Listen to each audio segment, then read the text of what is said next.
So I'm calling the meeting to order. Would everyone please stand for the Pledge of Allegiance? Pledge allegiance to the flag of the United States of America and to the republic for which it stands, one nation, under God, indivisible, with liberty and justice for all.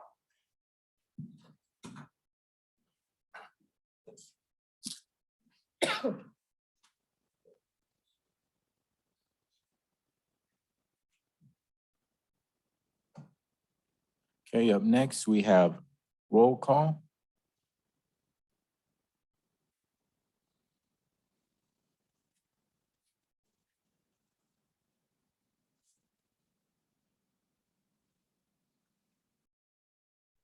Okay, are we missing one? So did everybody push your button? Okay, I think we're missing one vote. There we go. Good. There we go. Thank you. All counselors present and Councilor Griego previously requested to be excused. Okay, thank you.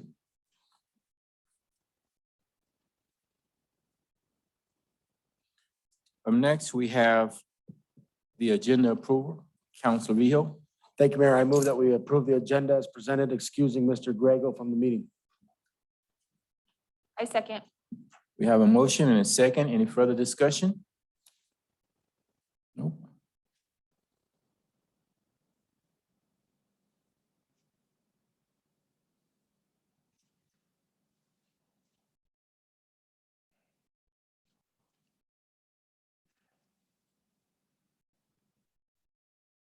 Somehow, Ms. Martinez, if we can just go ahead and get you to take the vote. Okay, now it's working. Okay. The All motion right. carried unanimously. Thank you. That brings us to the next item on the agenda, citizen comments. This is where we ask citizens to come up to the podium if you filled out a comment card. And we ask that you make your comments and keep your comments to within 3 minutes. If you're still talking within the 3-minute mark, I will politely ask you to end your conversation at that particular time. I have a card for Ruthie Brown. And Mayor, as she makes her way to the microphone, for anyone who submitted a card related to the items, we'd have a public hearing. We're saving those for the public hearing. Yes. Thank you, Ms. Brooks. Hi, my name is Ruthie Brown. You know the spiel. I live at 711 State Avenue. If you'd recorded my speech from a year ago, the beginning of December, I'm just going to repeat it. And I just think it's really, really sad for our downtown and the beauty of our town or whatever, not to have our Christmas lights on the Friday after Thanksgiving. It was done that way for years and years and years when the Alamosa Downtown Merchants was a group until the city took over. I understand there's costs involved, but I also think when you're a public servant and you work for a government, I don't get why Friday's a holiday for city workers. And certainly there's got to be someone who would be willing with the city to turn lights on Friday. You know, you think of all the visitors and the tourists and family going through town. We did all that work downtown and then it's dark. What does it matter to have lights on right after Thanksgiving and give the merchants and the restaurants in our town, our businesses, every chance they can have to make some money before January hits? I guess I'd like to know, I've been told before that it's because it's a Friday and we can't have workers work overtime. Well, how much would it cost? Maybe not tonight, but I'd like an estimate on what it would cost to have someone turn lights on Friday. I'm not ready to make a presentation on the poles on State Street because Southside's not going to have any lights this year and maybe never. How sad that someone didn't catch that, that businesses weren't allowed. There'll be no lights from, I guess, the railroad tracks clear down to the funeral home. And I've been back and forth with Excel a little bit today, so I'm trying to get more information, but we put brand new poles up and we took all the brackets off, and Excel says they don't put plugins in anymore. And I just go, wow, Monte got new poles a while back, 2-3 years ago. Wonder how they plugged their lights in. Who's fighting for that? Who's fighting for the south side? Charlie's my city council representative, but I think some of you other at-large people need to look into that. And it's going to be pretty dark on the south side. Thank you. Okay, so I don't have any other comment cards that are not pertaining to the hearing tonight. So I'll go ahead and close the citizen comment section and bring it back to staff for any comments. Mayor, did you want to see if anybody on Zoom wanted to speak? Oh, I'm sorry. Got a feedback. So if anybody's on Zoom and wants to speak for Oh, yes. Okay. citizen comment, use the raise your hand feature. Yes. Thank you. Thank you, Ms. Martinez, for reminding me of our Zoom audience. Okay, so if there's anyone on Zoom who would like to have any comments at this time that's not pertaining to the hearing tonight, feel free to raise your hand. And Ms. Martinez, could you explain one more time how to raise your hand? Yeah, so if you're on the Zoom app, there's a raise your hand button at the bottom of your screen. And if you are on a telephone, it'll be *9 to raise your hand. Looks like I did get one. The screen name reads as Harvey Hisgen. Okay.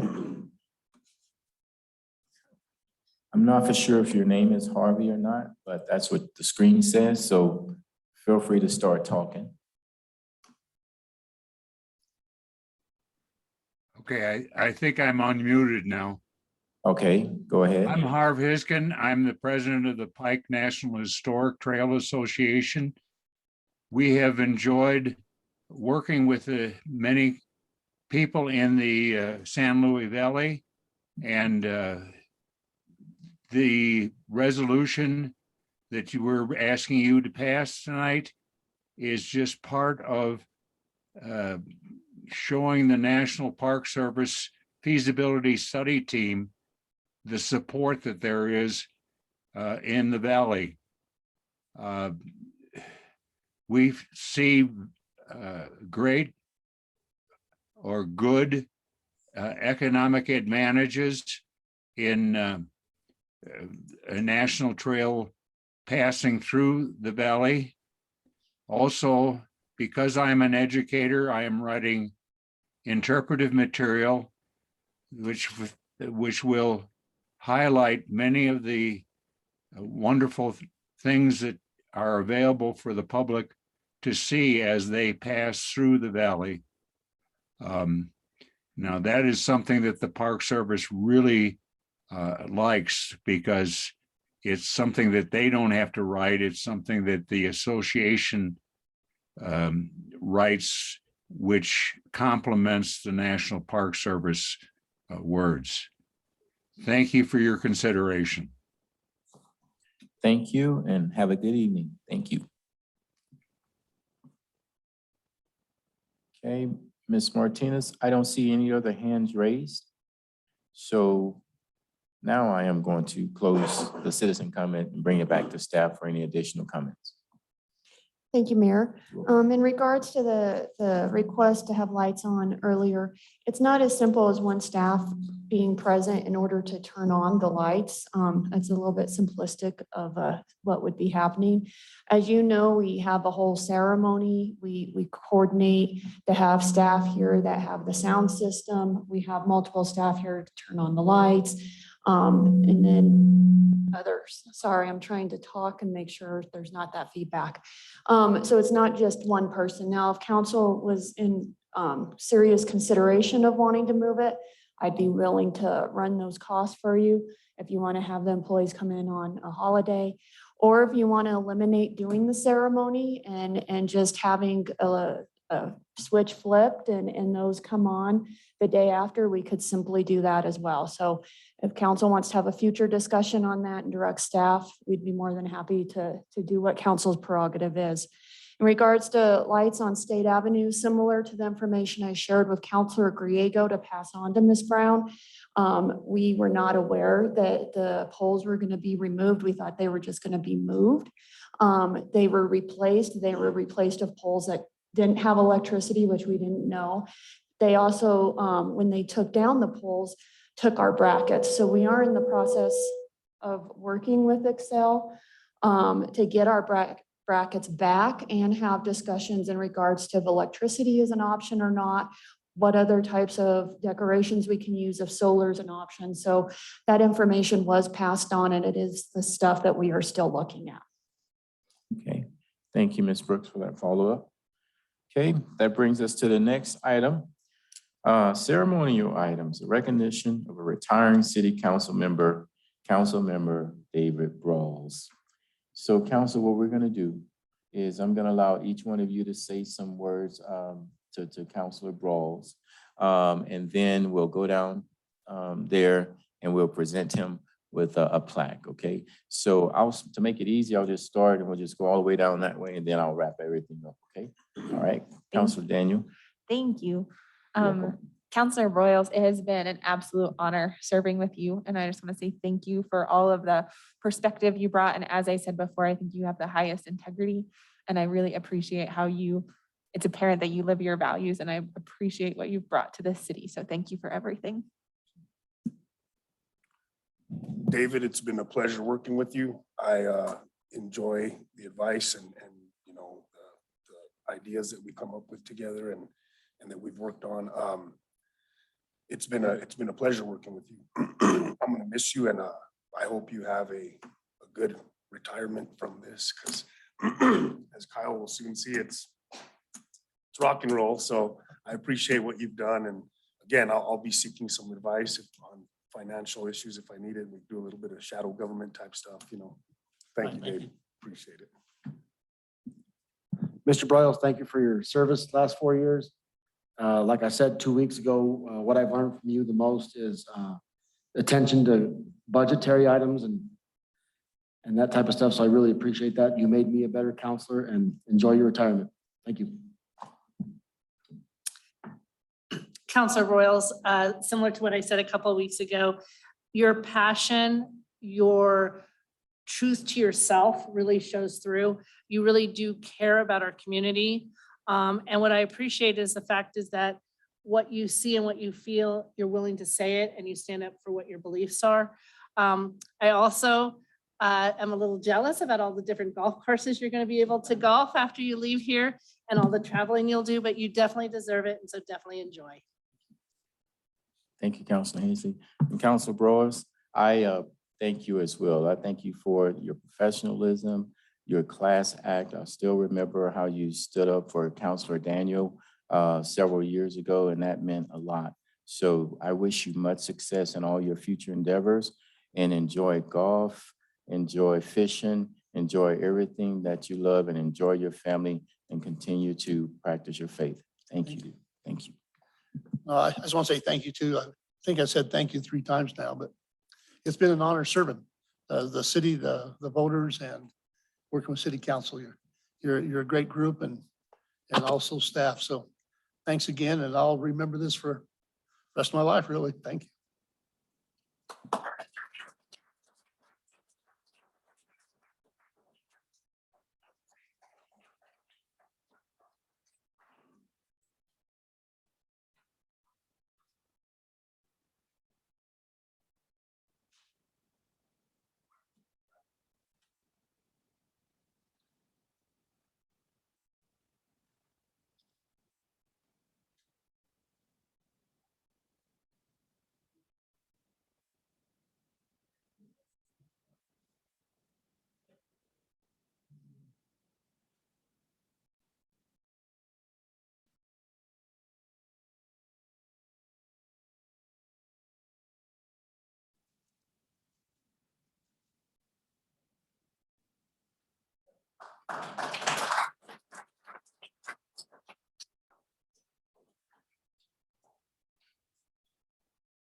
Now that's the way you ride off into the sunset. All right.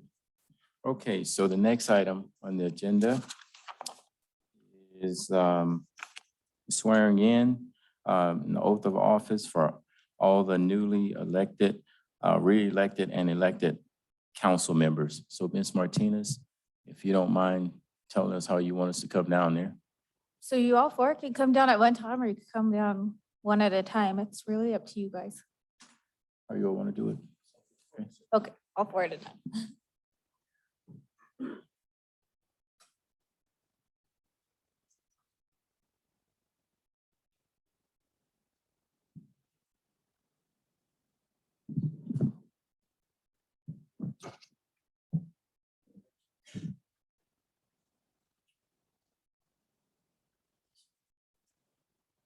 Oh, I need my pen.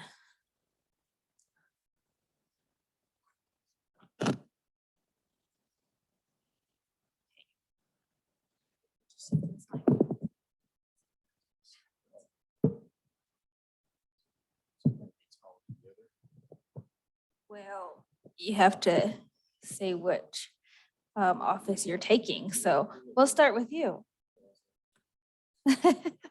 Okay, if you want. Okay.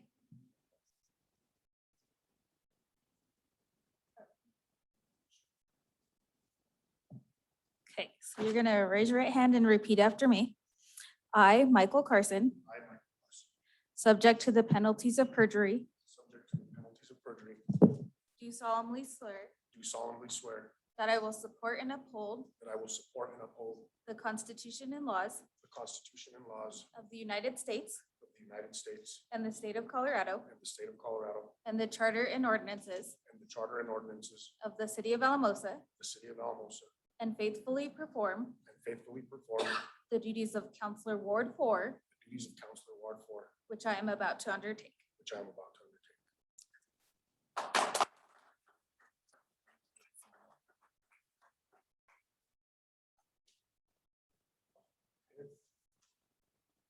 And if you sign that, leave your oath and you can take your certificate. Thank you. All right, here, Kyle. All right, raise your right hand. Repeat after me. I, Kyle Woodward, I, Kyle Woodward, subject to the penalties of perjury, subject to the penalties of perjury, do solemnly swear do solemnly swear that I will support and uphold that I will support and uphold the Constitution and laws the Constitution and laws of the United States of the United States and of the state of Colorado, and of the state of Colorado, and the charter and ordinances and the charter and ordinances of the city of Alamosa, of the city of Alamosa, and faithfully perform and faithfully perform the duties of Councilor Ward 2, the duties of Councilor Ward 2, which I am about to undertake. which I am about to undertake. Thank you.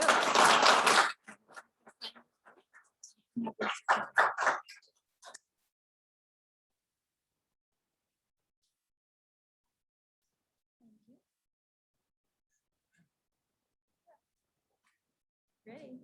Okay, repeat after me. I, Jan Vigil, I, Jan Vigil, subject to the penalties of perjury, subject to the penalties of perjury, do solemnly swear do solemnly swear that I will support and uphold that I will support and uphold the Constitution and laws the Constitution and laws of the United States and of the state of Colorado, of the United States and of the state of Colorado, and the charter and ordinances and the charter and ordinances of the city of Alamosa, of the city of Alamosa, and faithfully perform and faithfully perform the duties of counselor at large, the duties of council at large, which I am about to undertake. which I am about to undertake.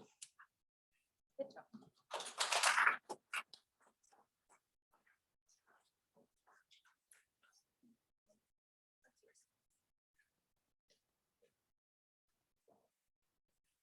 All right, Mayor, you're up.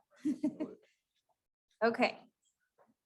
Repeat after me. I, Ty Coleman, I, Ty Coleman, subject to the penalties of perjury, subject to the penalties of perjury, do solemnly swear do solemnly swear that I will support and uphold that I will support and uphold the Constitution and laws the Constitution and laws of the United States of the United States and of the state of Colorado, and of the state of Colorado, and the charter and ordinances and the charter and ordinances of the city of Alamosa, of the city of Alamosa, and faithfully perform and faithfully perform the duties of mayor, the duties of mayor, which I am about to undertake. which I am about to undertake.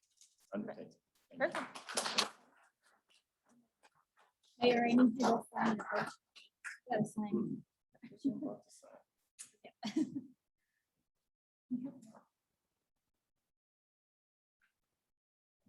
And then the bottom is yours.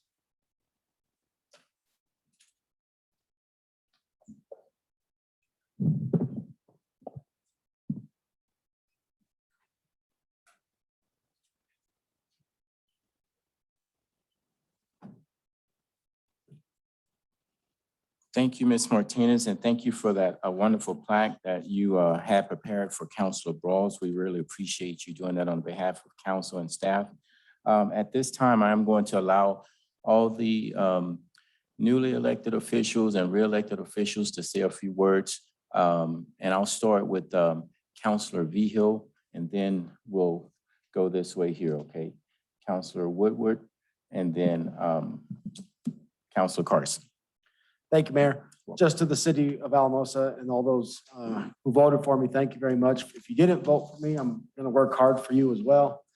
I'm ready to get to work. Kyle, welcome aboard. We got a good team up here, so I'm just ready to get to work. Thank you. Thank you, Councilor Vigil. Councilor Woodward. Yeah, I'd like to also thank the voters of Ward 2. I promise to work as hard as I possibly can to represent you and support you to the best of my ability. I also want to thank my wife and my 2 boys. They're not here, but I thank them for helping me out, supporting me through the campaign process. My mom as well. The 4 of them were very instrumental in getting us through this and helping us win. Having my mom as the former county clerk, she provided a lot of great insight to the campaign process. So thank her as well. And I'm ready to get to work. I'm excited to represent not only citizens of Ward 2, but the citizens of Alamosa. Thank you, Councilor Woodward. I just want to say thank you to everybody that had confidence enough to place a vote for me. And I will continue to work hard for this city. We do have a great team. Welcome aboard, Kyle. And, you know, I look forward to 4 more years and look forward to doing what this constituency needs and, you know, everything we have to move this city forward in a positive way. So thank you, guys. Thank you. Thank you, Councilor Carson. I would like to thank God for giving me the opportunity to serve as mayor. I would like to thank my mom and dad, Joe and Virginia Coleman, for everything they've done in my life to get me to the point to where I am today. I would like to thank Janine for all of her support and encouragement that she gives to me on a daily basis. I would like to thank Giovanni, Matt, Snowy, Caleb, Brittany, and Robert for their inspiration. And finally, I would like to thank the city of Alamosa staff for all the wonderful work that you do to help our city to continue to grow and prosper. I would like to thank the residents, my friends, family, and fellow council members for all of your support, because without your support, we wouldn't be able to do the things that we do in this great city. And I'm looking forward to us all working together and to continue to work together as a team. And the acronym for team stands for TEAM. Together, everyone achieves more. Thank you, and thank you. So now, got that behind us. Councilor Woodward said he's ready to work, so he's gonna put some overtime in tonight. All right, let's get started to the next item on the agenda here. Okay, we have, I believe, consent calendar A. Mayor, I move that we approve consent calendar A. I second. Okay, we have a motion and a second. Any further discussion? If not, okay, start voting here in a second. Okay, start voting, please. Ms. Martinez? The motion carried unanimously. Okay, good. Thank you. That brings us to the next item on the agenda.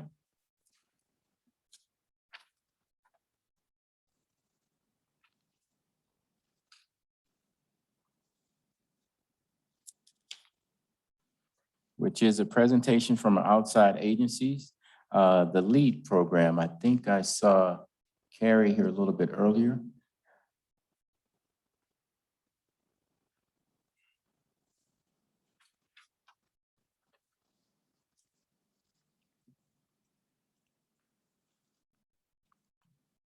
Do I push a button?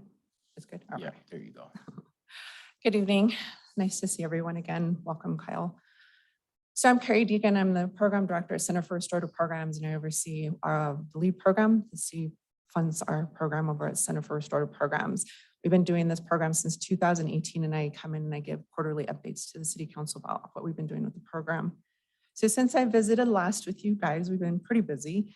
As some of you are aware, we've had a lot of site visits. We had our National Support Bureau here, evaluation team was here, OBH was here. So they all came down, did interviews, met with our staff, with our participants, with some of Mayor. You were able to meet with all of them. So thank you for your time. I really appreciate that. And Christina, I know they did some interviews with you, so thank you. It just shows the support that our partners give to this program and the importance of why we're doing what we're doing here in the Valley. So I know there was a lot of site visits all at once, so I know it took a lot of time for you guys to give up for that. So we really appreciate that. We attended a training with the National Support Bureau in Denver. They were here again in November. And so we were able to gather with the other sites from Colorado up in Denver, did some training with the National Support Bureau. We're able just to connect with our other sites. There's an additional site that actually started here in Colorado in Lakewood. And they're actually funded through CDPHE, but the sites are growing. And so it just shows, you know, the need and the desire and want for this type of programming. Some other things that we've been doing, I did do a co-presentation with Heather and Chief for the CML conference. So that was fun. And then our team has been super busy. Our referrals have really been increasing. Our case managers are super busy running around, doing engagements, meeting with participants, continuing to meet with our law enforcement partners, who continue to do in-person engagement with our departments just to keep that going and the relationships, because it's really important that they meet with our law enforcement too, to show our support. We did Thanksgiving baskets for our participants, some of our participants. So those that were really needing it, we made sure we got them food baskets prepared. We also made sure they were connected to local free dinners in the communities that they're residing in. I've been doing a lot of outreach with Megan, DA's office, with collaboration just to meet with county commissioners. We've been doing a lot of that outreaching, just giving updates about the programming. Some of the new things that we've been doing since we started, again, we started with the community pathway. So just wanted to give those updates to our partners as well, because there's been some confusion just about the different pathways and what we've been doing with our referrals. And then we have Holly Snow, who has been a longtime case manager of ours. We started with back in 2018, and sadly she will be leaving us. Friday's her last day. She's actually moving on to do a lifelong dream of hers of opening a bakery. So we're supporting her in her dream, but we're really sad to see her go. So she'll be leaving and we will be hiring for a new position, probably at the beginning of the year. With the holidays coming, it's just, you know, a lot of people are taking time off. So we're gonna try to get that position filled. And Megan's actually presenting for the DA's office tonight. So we have a liaison position in the DA's office and we partner with them quite frequently. So they usually come along with us and provide updates too, so. Okay. Hi, I'm Megan Martinez from the District Attorney's Office. I am the Director of Administration as well as Diversion Services. And with Carrie, I'm a fairly big partner because we collaborate all the time. Same with law enforcement. I just am making sure that anybody that comes through any pathway is credible for this program. They're getting the help they need. And if they have current court cases, that the case managers are on top of that. So it's a lot of data sharing and making sure that our participants know that they have help and they're going to get it, and that we are making sure our case managers know about upcoming court cases, court dates, anything like that, to help with our failure to appears. One thing that we've been working with is county commissioners and really just educating all of our community leaders. And so we've also trying to set up meetings with the judges and anybody that's really influential in the community so that our education basis really grows. A couple participant stories that I just like to share with you guys that we've seen, especially from some that were referred over in the beginning of this in 2018. We've seen where one person who had a history of ongoing since 2006, every year, every other year, he is picking up cases. 2018, he was sent over and he's now only had a traffic case since then. So we like to talk about our success stories. It's definitely one of them because they're no longer coming to my office beyond a traffic case. Any other things is we've seen where people are, a couple went through and were able to, one was really successful because he was engaged and enrolled and he has no court cases. And so that's a success for me and why I'm really supportive of our program here because we want to see it. We started this program under a different administration and we're hoping to carry the success and progress that we've made into the future. Just a real quick update from law enforcement. The program seems to be pretty successful as of yet. Carrie and her crew are awfully busy training a lot of our new staff at the police department. And they work with Megan, as far as the criminal side of this. So it's good to hear some success stories and let's just keep it going. That's all I've got. Thank you. Thank you. Thank you all. So I'll turn it back over to council for comments or question. Councilor Vigil. It's a question. Council, we're getting these updates quarterly, correct? Do you think that's too much? I think it's justified. It's fine. So do I. All right, thank you. You're welcome. Again, thanks for all you do. We support it 100%. I say this every time you come up. Some of us up here got this at a CML conference. We gave it to the staff. They ran with it and it's just grown and blossomed and the police have bought in and we just love it. So thank you. Thank you, Councilor Vigil. Councilor Daniel. Thank you, Mayor. As always, I'm always super impressed with everything that you do. And in my other job, I get to see the day-to-day working of the program. And I really appreciate the commitment and the consistency that your team has, as well as the understanding and how they work with community partners to help educate about some of the challenges your clients may be going through and supporting them to get the resources they need. So I just want to say thank you. And all of the interviews were great. So hopefully the feedback that the mayor and we provided helped along the way. But I know you all are doing a wonderful job. So thank you for everything. Okay, and I'll wrap things up. Thank you all so very much. And yes, I believe we have to continue to hear about the successes of this program on a regular basis because funding is crucial. And in order for us to continue to receive funding for programs like this, the community needs to hear about the success stories that we're having. So thank you all so very much for sharing those success stories, and always feel free to reach out to all of us, including staff, to help out in your cause any way that we can help.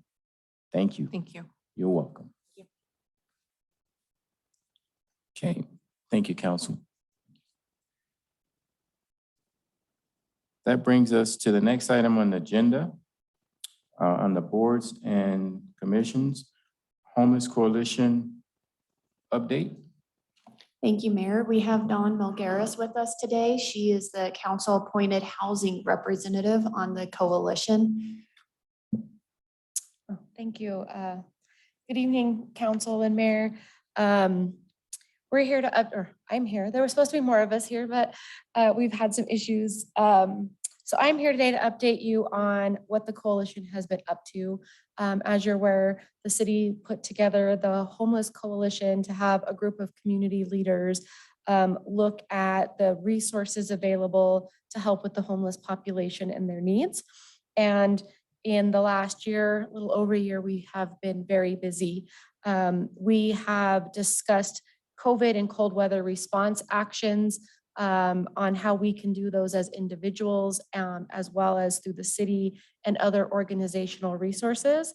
And we put together a team who is working on a book that is going to be helpful on how to quickly gather information and get the word out when warming shelters or emergency services are available in situations like our big September snowstorm last year that we had. We've also been a part of the process for the community to receive funds from several sources that are purchasing and building the huts at the camp, at St. Benedict's Camp. And the coalition also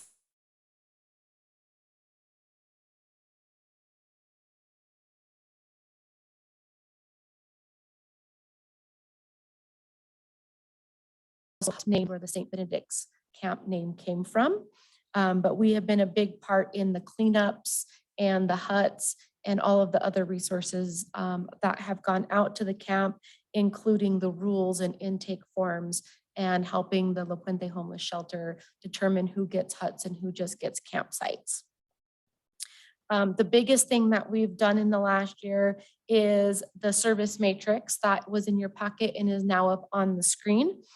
This has been a big undertaking for our team. We have worked really hard to come up with the names and resources available for anybody experiencing homelessness or needing services in our community. We've put together this matrix that will tell the individual who is using it which organization is providing the resource and which populations the resource helps, and if there's barriers or issues within that.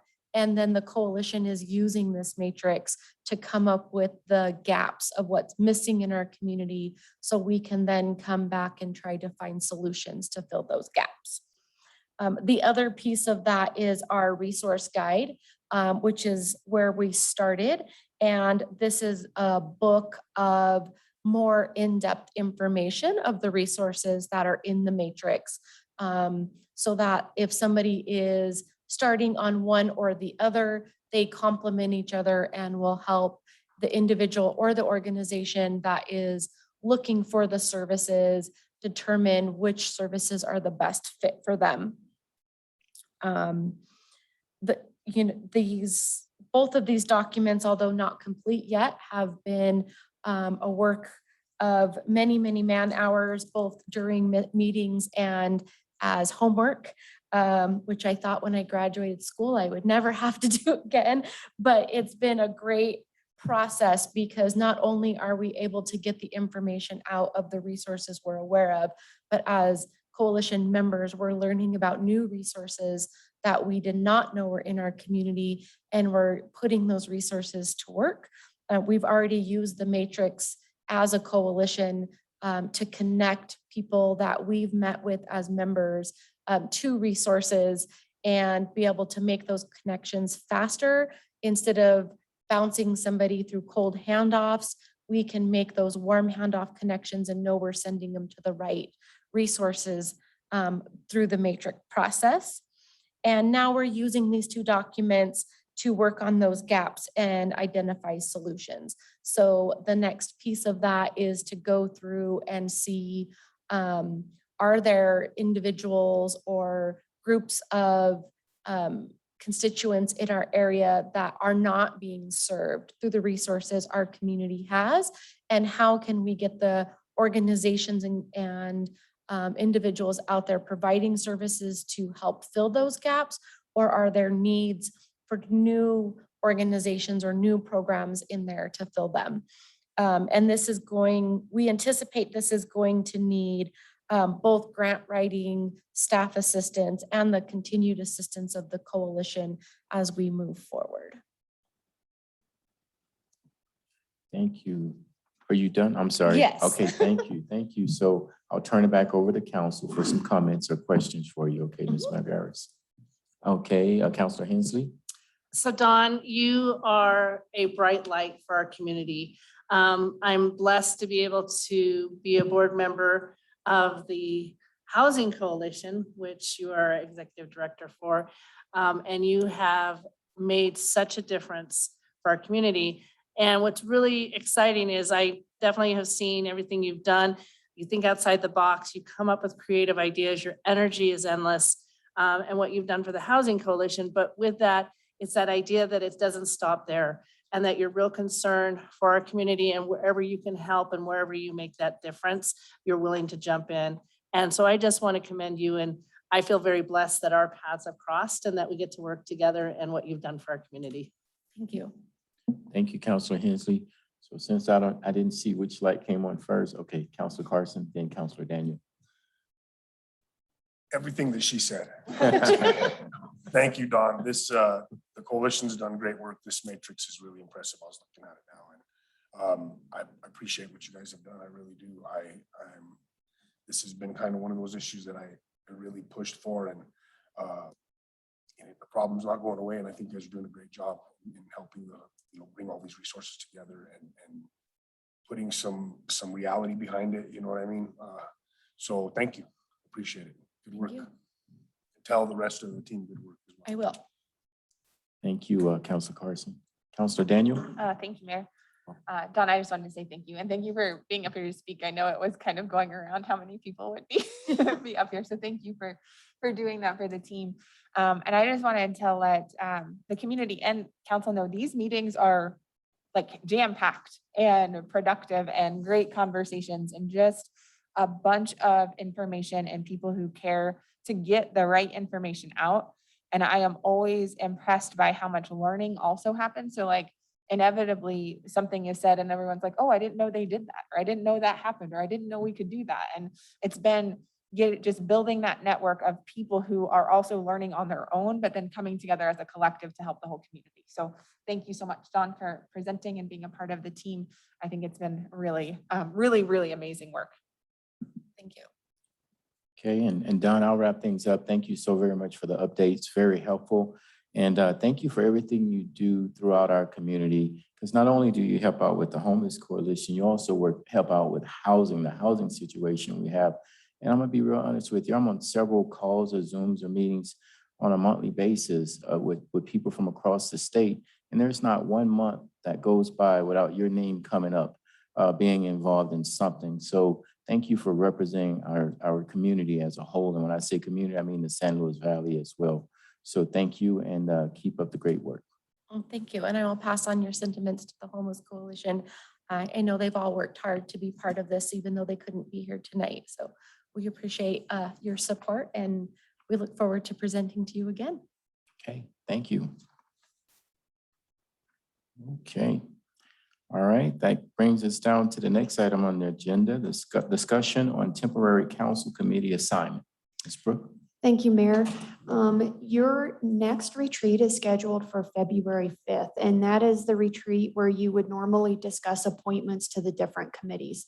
However, as we just celebrated Councilor Broyles' service on City Council tonight, I wanted to find out from council if you wanted to have a replacement for those committees he was assigned. There's only one that he served as the main point of contact, and it happens to be one that either myself or Jasmine attends, and that's the senior center. And the other ones, Charlie Grego is the alternate. So we could look at moving Charlie or Councilor Grego up. The other ones, he serves as alternate. So it can be maybe for the next couple months, council feels fine not having an alternate, or if you wanted to have that discussion tonight to have alternates, it's up to you. Okay, council, I'll turn it over to you all for your thoughts. Councilor Daniel? I think we are okay for the 2 months. If Councilor Griego can cover the senior center or you all, and then we have the bigger discussion in February, if everyone else is okay with that. Okay, the rest of council, you feeling good about that? Everybody's okay? Okay. That's done. That was easy. Good. All right. Do you need a motion or anything, or we're just good? All right, good deal. That brings us to the next item on the agenda, business brought forward by city staff. Public hearing and second reading for ordinance number 25-2021, an ordinance amending section 21-2-405 of the Code of Ordinances of the City of Alamosa concerning short-term rentals and regulation. Thank you, Mayor. this is a little out of order. I noticed Councilor Carson has left, and this is probably one of the one item on the agenda. There's going to be the most difference of opinions. Would you like me to jump to the IGA with Monte Vista? Yeah, if you could jump to the Maybe. IGA real quick. and Okay, I then- just have a feeling that his presence would probably be valuable. So if we jump to item 3, information technology, it is a public hearing and second reading for ordinance number 24-2021, which is a renewal of the IGA with the city of Monte Vista. As a quick summary, we have worked with the city of Monte Vista for many years, 5 to be exact, on sharing the information technology services. This has benefited both agencies to really have the top-notch IT with depth as well. And the renewal of this contract includes 2 major differences. The first one is rather than having a locked-in amount, it is based more on the percentage of each position. So that way, if there is an increase in pay, that is still a cost sharing. There is a cap of 5% for a total increase of any 1 year. The other major difference for this renewal is based on the workload for both agencies. We identified the need for a new IT tech position that would be based in Monte Vista. And again, it is a cost share position. But with that, it is the same relationship that has been very positive for both communities. Okay, so we'll go ahead and open up the public hearing and second reading for ordinance number 24-21, renewal of the IGA with the city of Monte Vista for provisional information technology services. Is there anyone in the audience who would like to make any comments at this time? Please come up to the podium, state your concerns, and we'll listen. Okay, I don't see anyone in the audience coming to the podium. So Ms. Martinez, will you please give the Zoom audience instructions of how they can make comments in regards to this ordinance? Yes, sir. If you're on the Zoom app and you want to speak for this ordinance, use the raise your hand feature in the bottom of your screen. Or if you're on a telephone, you'll dial *9. I don't see anyone raising their hand, Mayor. Okay, I don't see any hands raised either. So we'll go ahead and close the public hearing. I'll bring it back to council for comment. Councilor Vigil. Mayor, if there's no further discussion, I move that we adopt ordinance number 24-2021 on second reading, approving the IGA with Monte Vista for the provision of IT services, directing the city manager to execute the agreement. I'll second. We have a motion, second. Any further discussion? Okay, no. Okay, if you could start voting, please. Ms. Martinez? The motion carried unanimously. Okay, thank you. All right. So now that Councilor Carson is back, we'll move back up to the agenda item 1A, the public hearing. Ms. Brooks? Thank you, Mayor. And Rachel will be doing the presentation. Okay, thank you. Good evening, Mr. Mayor and members of council. So this is our second reading of ordinance 25-2021. And I want to begin, especially because we do have members in the audience that I'm sure would like to have a public comment, that staff has spent many, many hours both researching regulations across the state and looking at other mountain communities. And more than any other goal in our office, we're trying to balance the uses. So we are very, very aware of how important short-term rentals are for tourism. We absolutely know that the tourism is the lifeblood of the San Luis Valley, and in lots of ways, it's our future. And the Great Sand Dunes National Park, the visitation, record visitation all year long. So this is a huge need. And we know that there's an issue with private investment, that this is private property rights that we're interfering with. So we do understand the gravity of what we're proposing. But we also understand that there is no regulatory framework in place at all right now. And so for one, there's no way to protect any of our housing units. And beyond that, just in terms of livability of our neighborhoods and keeping our spirit of our neighborhoods and that community cohesion in place, we want people to know their neighbors. And when you have a rotating cast through your neighborhood, sometimes it's fine if there's no nuisances. And sometimes it does become an issue. And right now, there's nothing that the city can do. So unless someone is actively creating a nuisance in that moment and law enforcement is called, if you have a neighbor that's not a good neighbor and they're using their short-term rental in a way that's disruptive, there's really no way that the city can intervene. So if nothing else, this is basically just setting the regulatory framework in place that if we do have a nuisance issue, we have a way to address it. And beyond that, it's a way that we can build on these regulations over time. So one of the things that we wanted to go over first is that after the feedback from council and all the feedback from the public, we changed a number of the regulations that we were proposing. The first and most important one, the one that has the greatest impact on our neighborhoods, is we're scaling back the buffer separation from 300 feet to 150. And the reason we're doing that, even though it's a relatively small space, is the highest number of the short-term rentals is in our sort of our central historic neighborhood north of Main Street. So that's where I think 19 of our 35 units are. And that's about the size of a block. So if you're thinking about a historic block and they're traditionally rather small lots, 150-foot buffer from the center of the block, that's all. So you're basically ending up with one of these short-term rentals per block.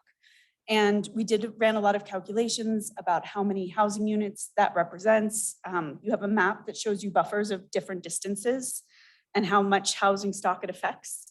So this is the least amount of impact we can have on the neighborhoods while still trying to keep some of our affordable housing in place.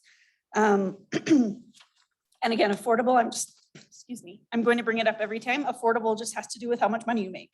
So affordable is 30% of anybody's income, regardless of if you're a millionaire. So it's not necessarily that these are low income houses. A lot of these are very nice homes, but it's still affordable to someone. And so the 150-foot buffer, we think will preserve about 24% of the housing stock in that area. And so it's a quarter. It's a pretty big compromise. It's half of what we were proposing before. The other thing is, because this is sort of a dramatic change, we would like the effective date to be March 1st. So it's 3 months from now. And the reason it's 3 months is it allows people that were thinking about getting in the short-term rental market time to go through the traditional mortgage process. And so if they were looking to secure a home for a short-term rental, they have time to get in before the regulations take place. So March 1st is what staff is recommending. And then also based on the recommendation of council, any short-term rental that exists before March 1st is exempt from the separation requirements and forever. So basically you can sell that rental, it can transfer ownership, it can be inherited by an heir, and it will keep its status as a short-term rental, and the 150-foot buffer will not apply. So all of that language is included in the new ordinance. You have a red line version that shows all of those changes. The one thing that we have a little bit of concern about, and the only thing that is maybe a different direction from our first hearing, is generally we're not motivated by fees, and fees don't really play a large part in my office at all. Right now, you can get a short-term rental license for $15.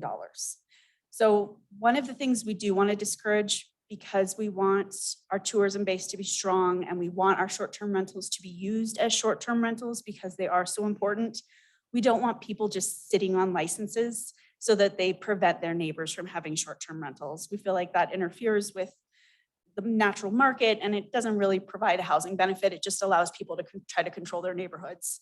And so we don't want to prevent that per se, but we do want to make it a little bit more difficult. And so staff is asking council to consider a $500 fee. And so it's a minor deterrent.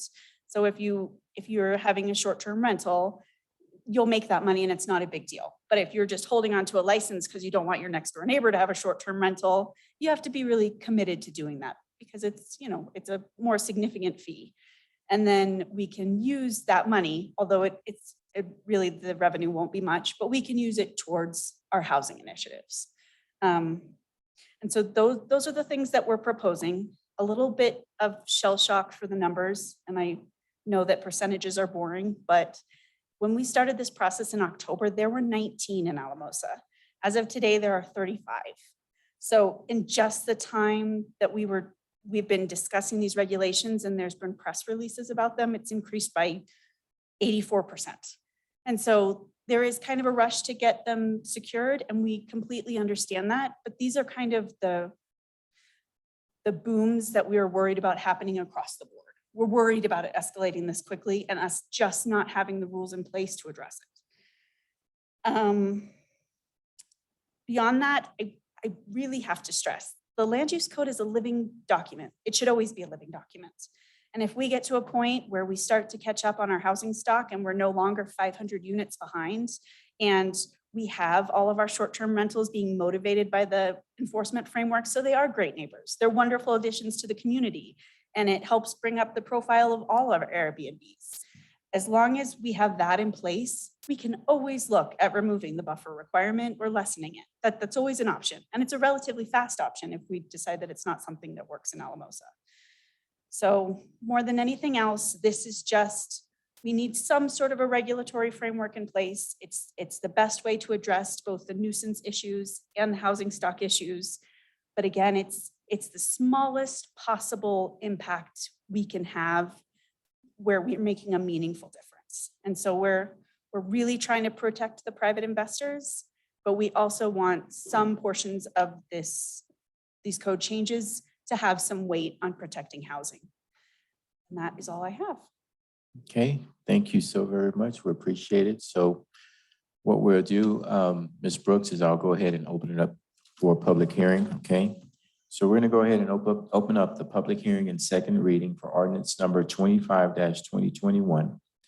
An ordinance amending section 21-2-405 of the Code of Ordinances of the City of Alamosa concerning short-term rental regulations. So at this time, we'll start off and rotate. We'll start with the Zoom participants first and allow them to make comments. Ms. Martinez, if you can give instructions, and then we'll come back to the audience, because I do know we have audience members who have comments that they would like to make. So we'll start off with any Zoom participants who would like to make comments during this open hearing. Okay, if you are on the Zoom app and you want to make a comment on this ordinance, you will use the raise your hand feature in the bottom of your screen. If you're on a telephone, dial *9.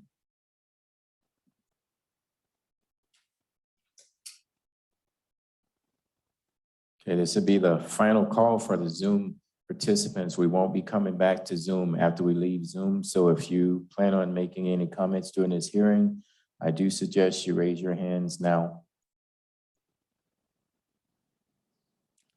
I don't see anybody raising their hand, Mayor. Okay, I don't see any hands raised. So we're gonna go ahead and move to our audience. And since I know there are several of you who talked to me before that have comments, so if we don't mind, if you could just start a little line, just come up to the podium, and then the next person up comes. And if someone has said something that you agree with, we just ask that you try not to repeat it, and but be mindful of your comments as well. Okay, so the first person who would like to come up to the podium and voice your concerns, please do so now. And if you don't mind, state your name. Absolutely. Hi, my name is Mark Eaton. I live over here on San Juan and First, a little ways. And I want to start by thanking City Council for all their efforts. I want to thank city staff for all their efforts. Rachel mentioned how much work went into the research. So I want to thank everybody for putting the time into this. I want to state right off the bat that I'm firmly against a buffer zone. I've emailed City Council, so I think most of you are aware. So I have a little thing here to read. So bear with me, I think the buffer zone proposed in this ordinance is unfair to the community. I think it presents equity issues without having a significant impact on the problems that it addresses. The background to the ordinance states, the effects of short-term rentals on Alamosa's community have reached a point where they need to be addressed due to the housing shortage revealed by the housing study and the city's ongoing commitment to increase and maintain the livability of our neighborhoods. It also notes that there are now 31 short-term rentals, which Rachel just updated to 35. That's up from 19 in 2021. But as of a few weeks ago, there were only 24. So out of the 16 that we've seen in the last 2 years, only 5 of them happened before this ordinance gained publicity. I feel that this ordinance has actually caused a spike. And especially if we're looking at setting up a framework that we can change in the future, that's going to aggravate our housing crisis.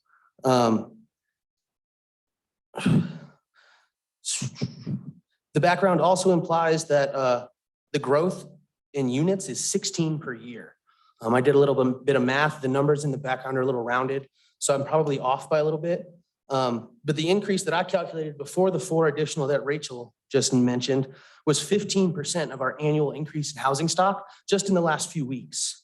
And that's just at the idea that this ordinance might pass. I fear extending the deadline to March would actually weaken the ordinance and cause a further rush into the market. And I don't know how big that would be. I haven't done the research. I haven't run the numbers. Sorry, I went a little off book here. Even if we got rid of the 31, now 35, pardon me, I'm just going with the information I had as of last night. That still only makes up 6.9% of the conservative estimate of the shortage of housing in 1 year, which I believe is actually 445. I think the estimate was 445 to 515, if I remember correctly. So even if we got rid of all our short-term housing, it's not going to make a large difference in our housing crisis, which seems to be the primary issue this is trying to address, is the issue of housing stock. And again, if that's the issue, we've just seen a large increase that represents 2/3 of the number that I understood when I first heard of this ordinance, if that makes any sense. The background also states the objectives to the proposed ordinance are limiting the impacts in neighborhoods, reducing noise pollution, protecting housing stock, while having the least impact on property rights with respect to investment properties. And I'm a little confused on that. It seems like a buffer zone is the most intrusive method that we could apply here as far as property rights. Where I live, if I were to register my house, if I were to move out and register my house, because I understand that owner occupied properties and bed and breakfast inn properties are not included in the ordinance, except that they need a business license. If I were to register my house, it would block off a lot of houses because of how big my property is, and that the ordinance states the buffer zone is from the closest points on the property. It's not the center of the property. It's not, so across my block would still be barred. I'm right on a corner. If I went diagonal, that house is still within 150 feet of the edge of my property, and they wouldn't be allowed to have it. So I just think the buffer zone, the city blocks aren't even, right? Rachel mentioned there was the idea of one city block. Rachel, if they're not even, then we can't apply that. But 150 feet is not that short of a distance when it comes to how many housing units you can fit in a radius of 150 feet. The updated version also contains transferability rights.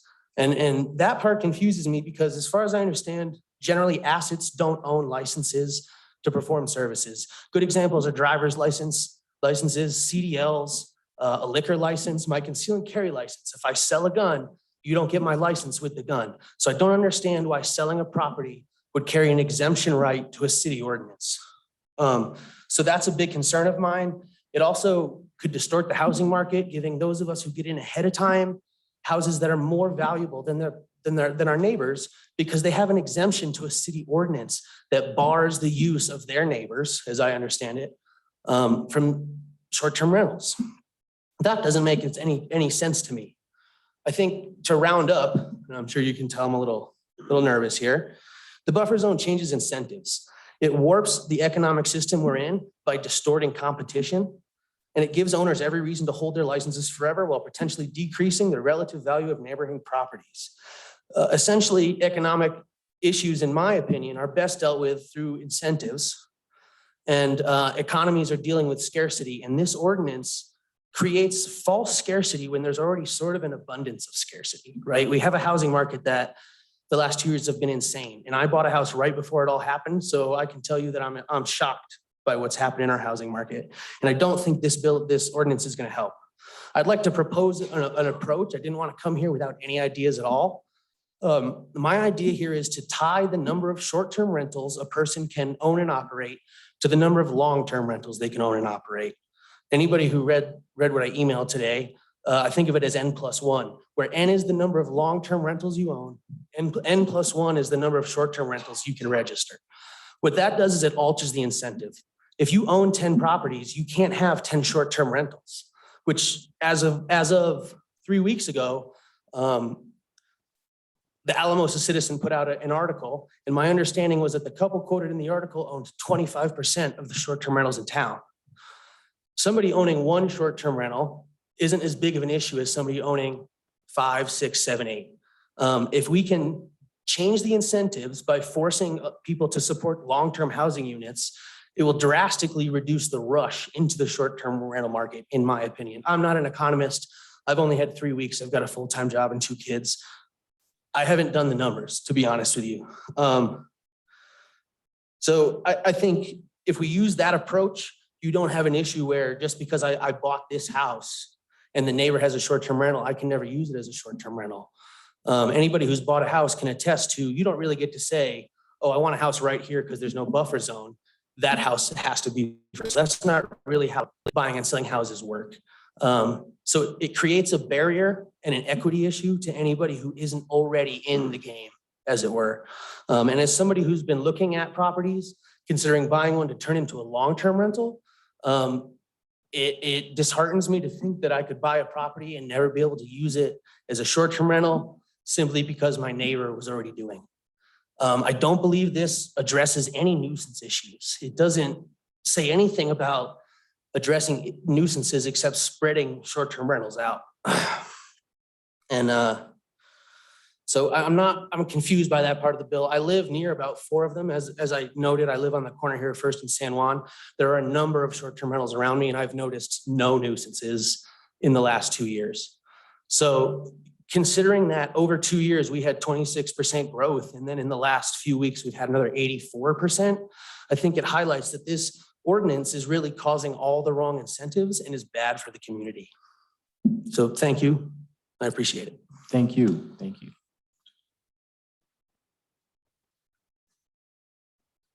I'm here. Hello. So my name is Amy Scavizzi. I just closed on a house yesterday on 3rd Street between San Juan and Edison. So specifically in this neighborhood we're talking about. We purchased that house because I have a special needs sister and an elderly mom with cancer who's her caregiver. And as my sister's needs increase, my mom's ability to meet them decreases. I want a place for my sister to land. And so we had thought, we'll buy a house, make it a short-term rental, make it available to nonprofits for meetings and staff retreats. We'll make it available for La Puente work groups to have a free place to sleep. We'll have a place for family to land. And then when my sister needs a place to live, it will be ready for her. So that was our thinking. This buffer zone situation has changed all of that because I can't in good conscience imagine that I would own something fair and square and then exercise a right that would then take away a right of someone who also owns something next to me fair and square. And I think that's my biggest problem with this, is this idea that neighbors get to control their neighbors' rights. That just seems wrong to me. So we're now looking at other options for the home because I just can't quite imagine that I would prevent my neighbor from having the same rights and opportunities that I get to have just because I showed up first.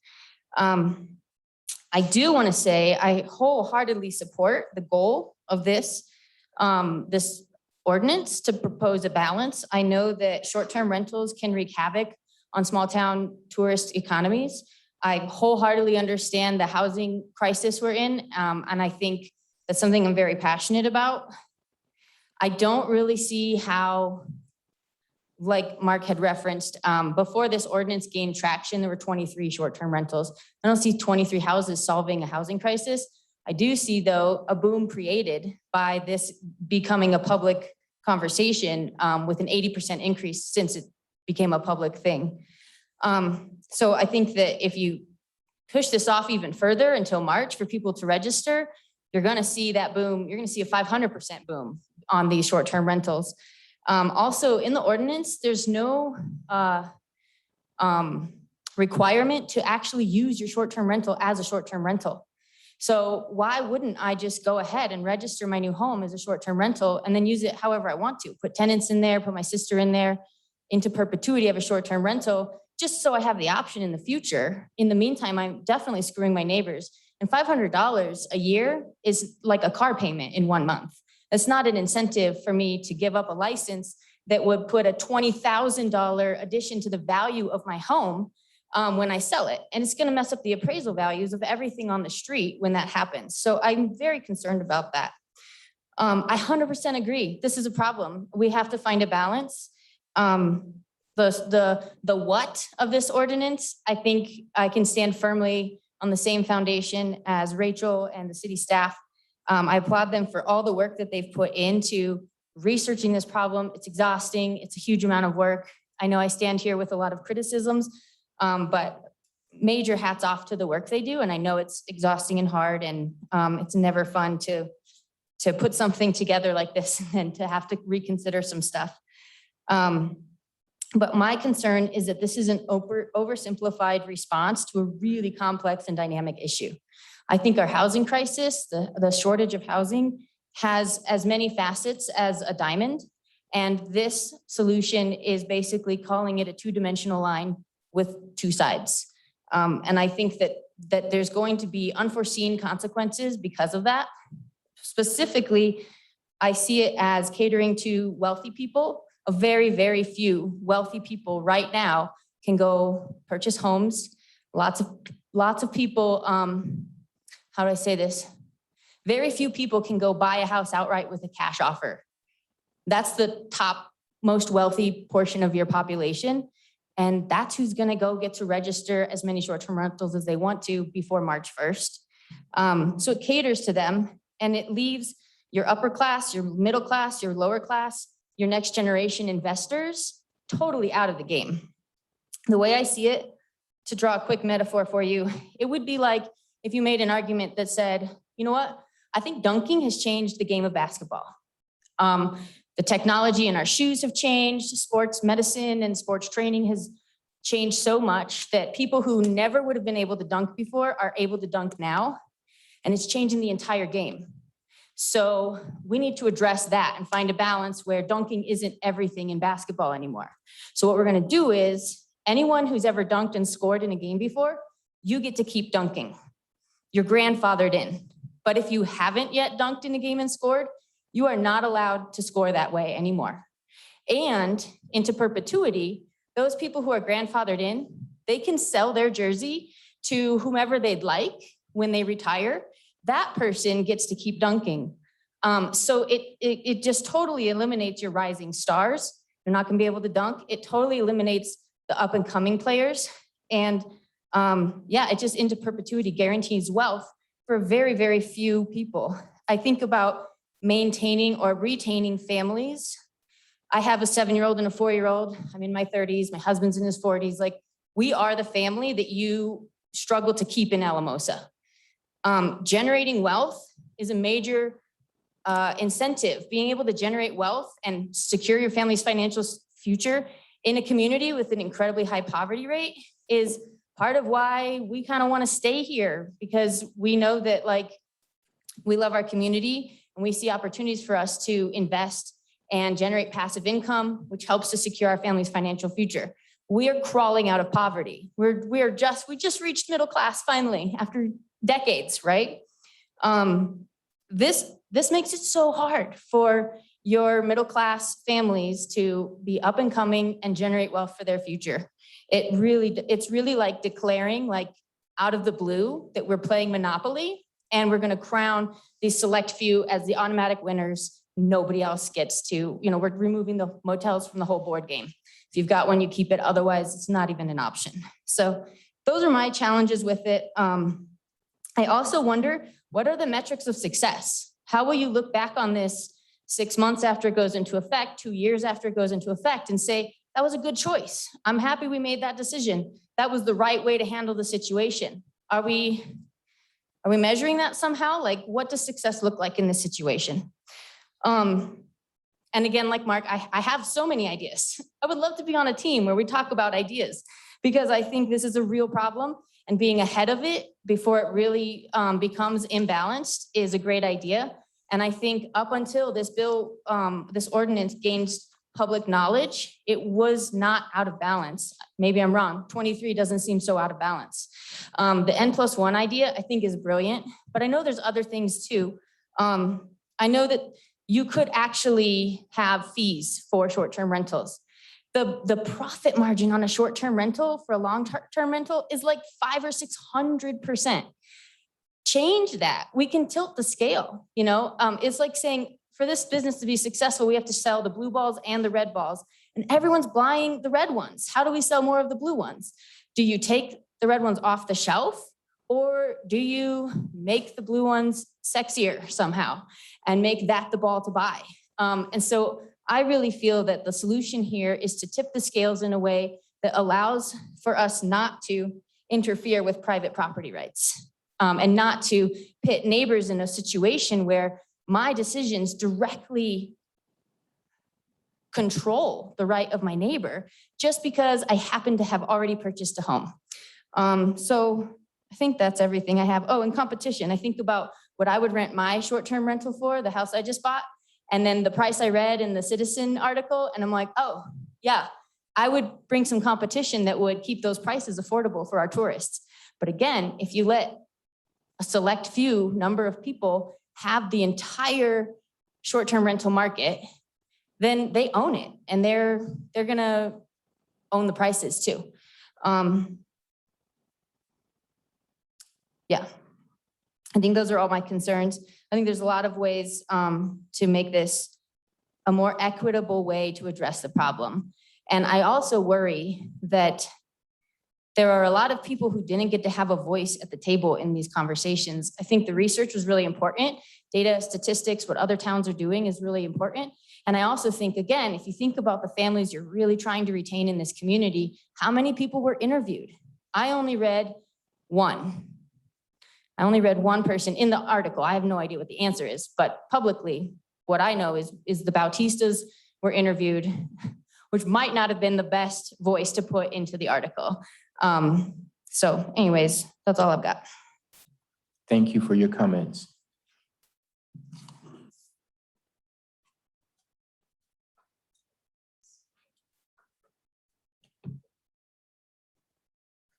Hello, Council. Thank you for hearing us. My name's Chuck Kelly. As all of you know, I'm the owner of Eclipse Property Management, and I do vacation rental management. It's one of the services we offer. So I also live here in town, and I have a vacation rental. And I think I bring a lot to this discussion just from my knowledge and experience in the real estate market. So I have a whole bunch of things to comment on. But let me first say that I do think this is a valid discussion. I think there really is a need here. I mean, Rachel did a great job of saying, like, this is a problem, we need to address it. And I agree. I think housing is a problem. We need to figure out the solution. And I think right now we're attacking short-term rentals, and I don't know that that's the right enemy to attack. That's not the way to solve this problem. But since that's the what's under attack right now, I'm going to defend it. And so I'm going to kind of go through things, and I'm going to make comments and give you guys some of my thoughts about the actual language, and then some of my overall thoughts. I emailed all of you a big, huge, like 10-page email. So I know you guys got a lot of my thoughts there as well. But now I want to go through some of the actual language. First, I wanted to comment on something Rachel said that I also completely agree with, that the city needs the ability to intervene and say, this is a problem. And if there is a vacation rental that is causing a problem for whatever that problem might be, 100 cars parked, you know, whatever, like it could just be any problem, imagine a problem. The city does need a way to handle that. And I completely agree. As a former law enforcement officer, I 100% think we need some teeth for the city to be able to enforce that. I think the solution to that is as simple as revoking a license or suspending a license and having the ability, just like in my business, if I do something wrong, my license gets revoked or gets suspended.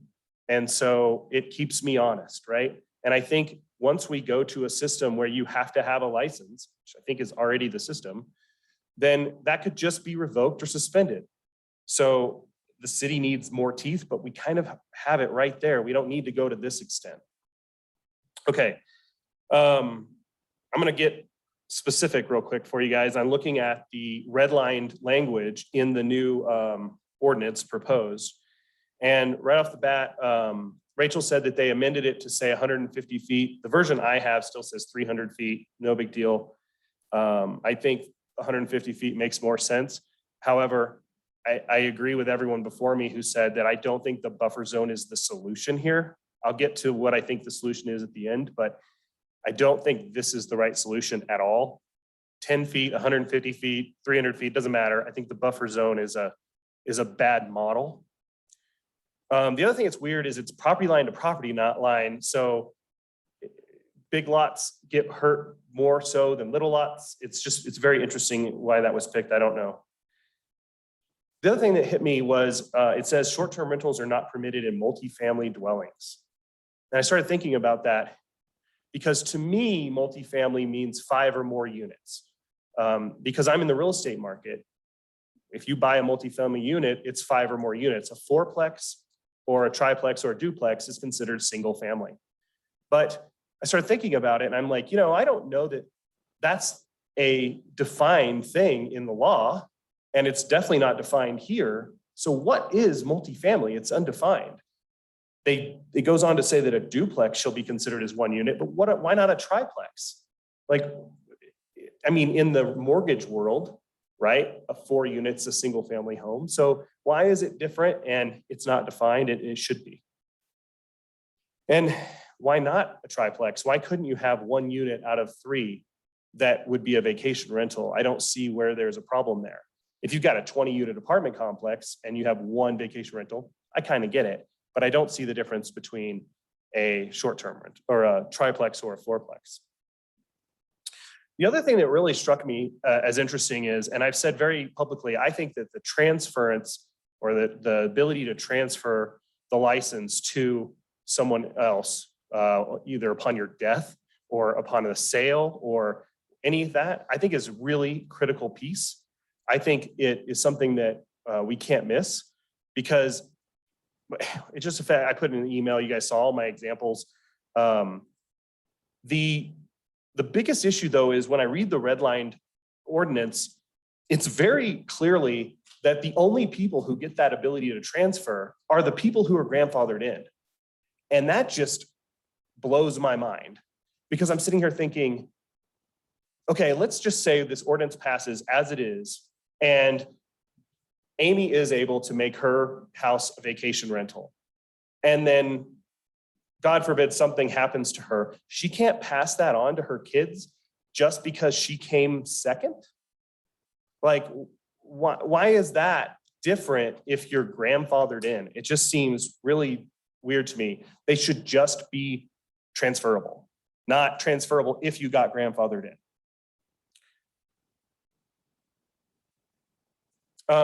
I love that you guys added the stuff about life and safety and making sure that they conform to all the regulations.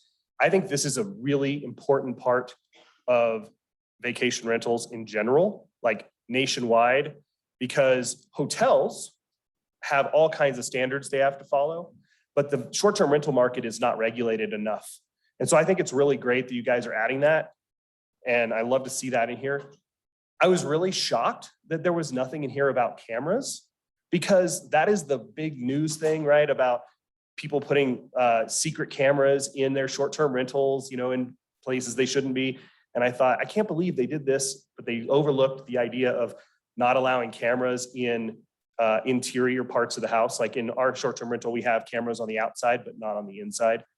And I think that's a missed opportunity. I think if you're gonna say that you gotta follow all this, then let's put something in there about, not allowing cameras inside the house.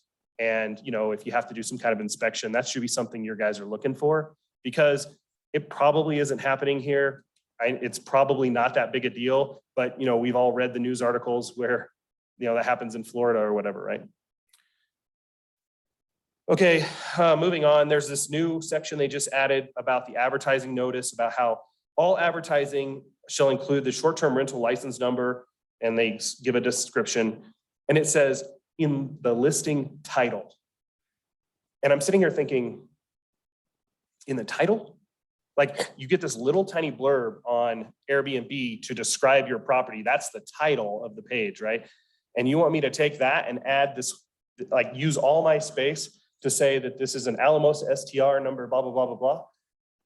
Maybe in the description, that's probably a valid thing. And I think it's great.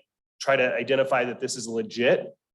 I actually think that Airbnb and VRBO and HomeAway, all those companies are probably going to strip it anyway, because they have all those algorithms where if you add numbers, they take them out. So it's probably irrelevant, but it wouldn't hurt. It's not a bad idea. But in the title, it feels intrusive, and it feels strange to me. Like maybe it was just someone didn't understand what that meant, and maybe description would be a better place after you test it and make sure that Airbnb and VRBO don't strip them away. Because I know, like when we list our stuff on Zillow, it pulls out every number. Like it just automatically pulls everything out because they're trying to keep people from pushing them to their own website. So it's something to be considered. There's this whole section in here about special events and parties. And initially I was all for this section. I was like, yeah, that makes sense. We shouldn't have special events or parties. And then I started thinking about it and I realized how I've used my vacation rental personally. And I've totally violated this section. I had a baby shower. There wasn't that many people, but we had a baby shower in our vacation rental.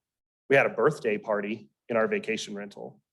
And I realized I had birthday parties in my house. And then I started thinking about it. I've had a birthday party in a vacation rental in another town. So if they'd had the same kind of thing, I would have been in violation. And I started thinking about it, and it's like, there's so little definition here that if it's just me and my family staying in a vacation rental and I have a cake and a birthday party, that's a violation of this ordinance. There's no definition. If you want to restrict it from huge gatherings of like 100 people or something, then restrict it and say no gatherings of 100 people or something. But I can have a party at my house. Why can't I have a party at my vacation rental? And I feel like it's a little too intrusive, just because it's just too vague. I don't know how to explain it, but if you want to make sure that it's not being rented just for special events, then limit it based on the number of nights maybe, but don't say no special events or parties because it's just too vague. Probably my single biggest, most important piece of this entire thing is section 9 in the redlined version, E9, right after this parties part. And I'm going to read this word for word. The owner and operator are jointly and severally liable for ensuring compliance with provisions of the Alamosa Municipal Code intended to ensure the health, safety, and quiet enjoyment of residential neighborhoods. And then it goes on to talk about snow removal, ice removal, weed control, trash removal, noise, et cetera, et cetera. The way this is written puts me out of business. Because the way this is written, I become liable if someone were to murder someone, rape someone, assault someone, do damage. Any of that stuff would fall under health, safety, and quiet enjoyment. I can't operate a business with that level of liability, sorry. Like I'm not going to, like I'll take ownership of my family, but I'm not taking ownership of every single person, right? And this section is so vague. Now I know the intent because you put example, snow removal, ice removal, weed control. I know what you're trying to say, like, hey, shovel the sidewalks. I know because I put that in all my long-term leases, right? Shovel the sidewalks, pick up the weeds, like do those kind of things because I want to have good properties. But the way this is written is so vague that it makes me immediately say, we're done. We're not going to no longer manage short-term rentals for anyone because I'm not assuming that liability. I mean, technically this would include drug use. Like, I mean, everything, any violation really could be called health, safety, and quiet enjoyment. So this has got to be looked at again. or very clearly defined, like these specific statutes need to be addressed, not super vague.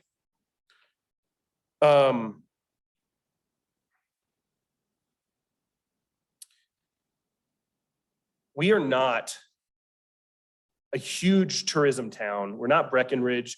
We're not Aspen or Vail. We do have a lot of tourism here because of the sand dunes. Don't get me wrong, but we are not, like I grew up in Pagosa Springs where it was all tourism. We owned a hotel in Pagosa.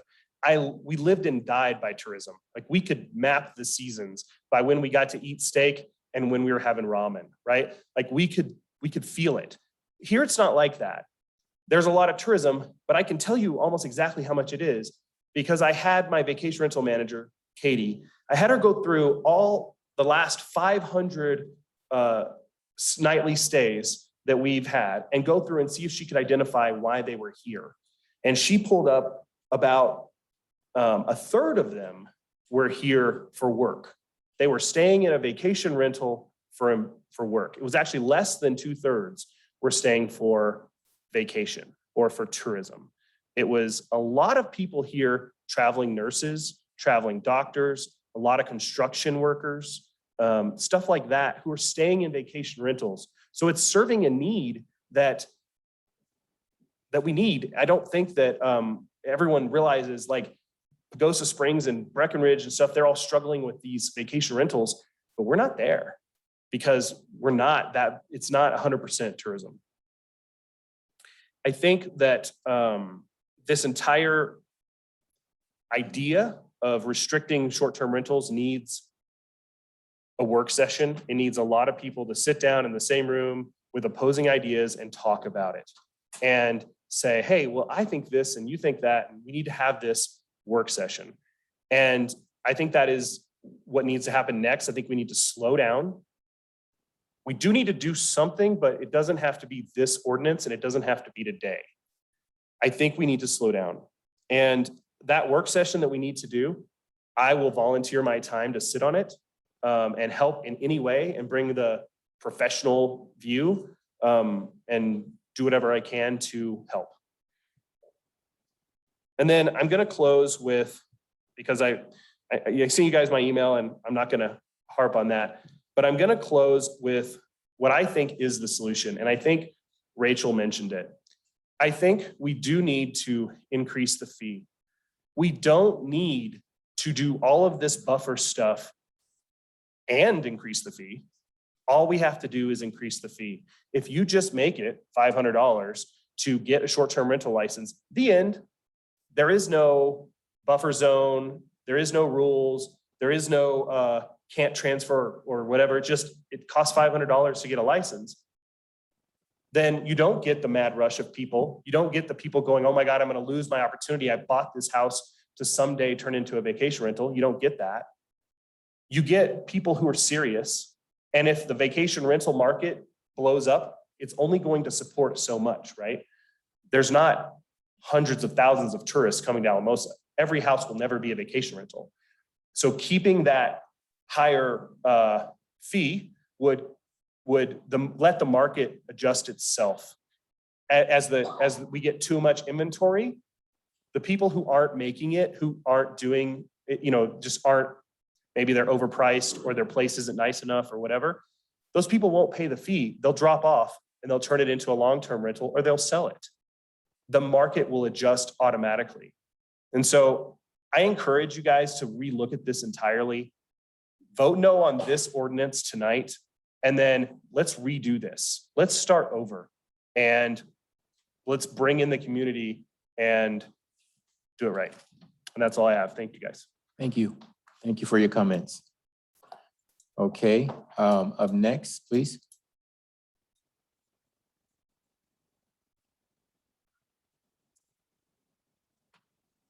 Good evening, council members. I'm Heather Parga. Thank you for taking the time to listen to all of us, because I think everybody's opinion counts. I'm an Alamosa native. I was born and raised on the south side of Alamosa. I am currently a host or co-host of an Airbnb short-term rental. some good points brought up tonight. I do have to agree with a lot of the stuff that Chuck Kelly said. I think that we need to slow down and listen to everybody's input. So Airbnb or short-term rentals holds hosts or co-hosts to a standard. We are rated, we are reviewed by each stay. We have a 5-star system. If you don't get so many stars within so many stays, you're bumped down to a bottom of the list. You're not a super host. There are many things that you guys are probably unaware of. And I think that sitting down, talking, more discussion would be really, really helpful. I don't want to spend a whole lot of time. I don't want to repeat myself or repeat anything that others have said. There are some things that I do disagree with as far as parking. So I get parking, and parking could be an issue if you own a short-term rental downtown on Main Street, a busy street where there's no parking. Our Airbnb rental sits on a little less than an acre, so that's not really an issue. As far as the license, I think that once my father passes, or I pass, that it's important that whoever is going to continue ownership of our property is allowed the opportunity to get that license transferred. I think maybe even making that their responsibility to then move forward and do that at that time to be allowed to. The 100 feet buffer makes absolutely no sense to me, because I guarantee you that's why the spike in short-term rentals is going up, because everybody's going to get one before they can't be grandfathered in. One thing I disagree with Rachel and what she said is about livability. So if you go to the neighborhood that the Airbnb that I run is on, within, I'm going to say 50 to 100 feet, there are 3 abandoned homes. Our home is gated by a 6-foot fence so that our guests have privacy, safety, and security when they're staying there. The other homes that are abandoned, the 3 other homes, are ran with dirty needles, homeless population, druggies. So I think that in the south side of the community, we are doing our neighborhood a service.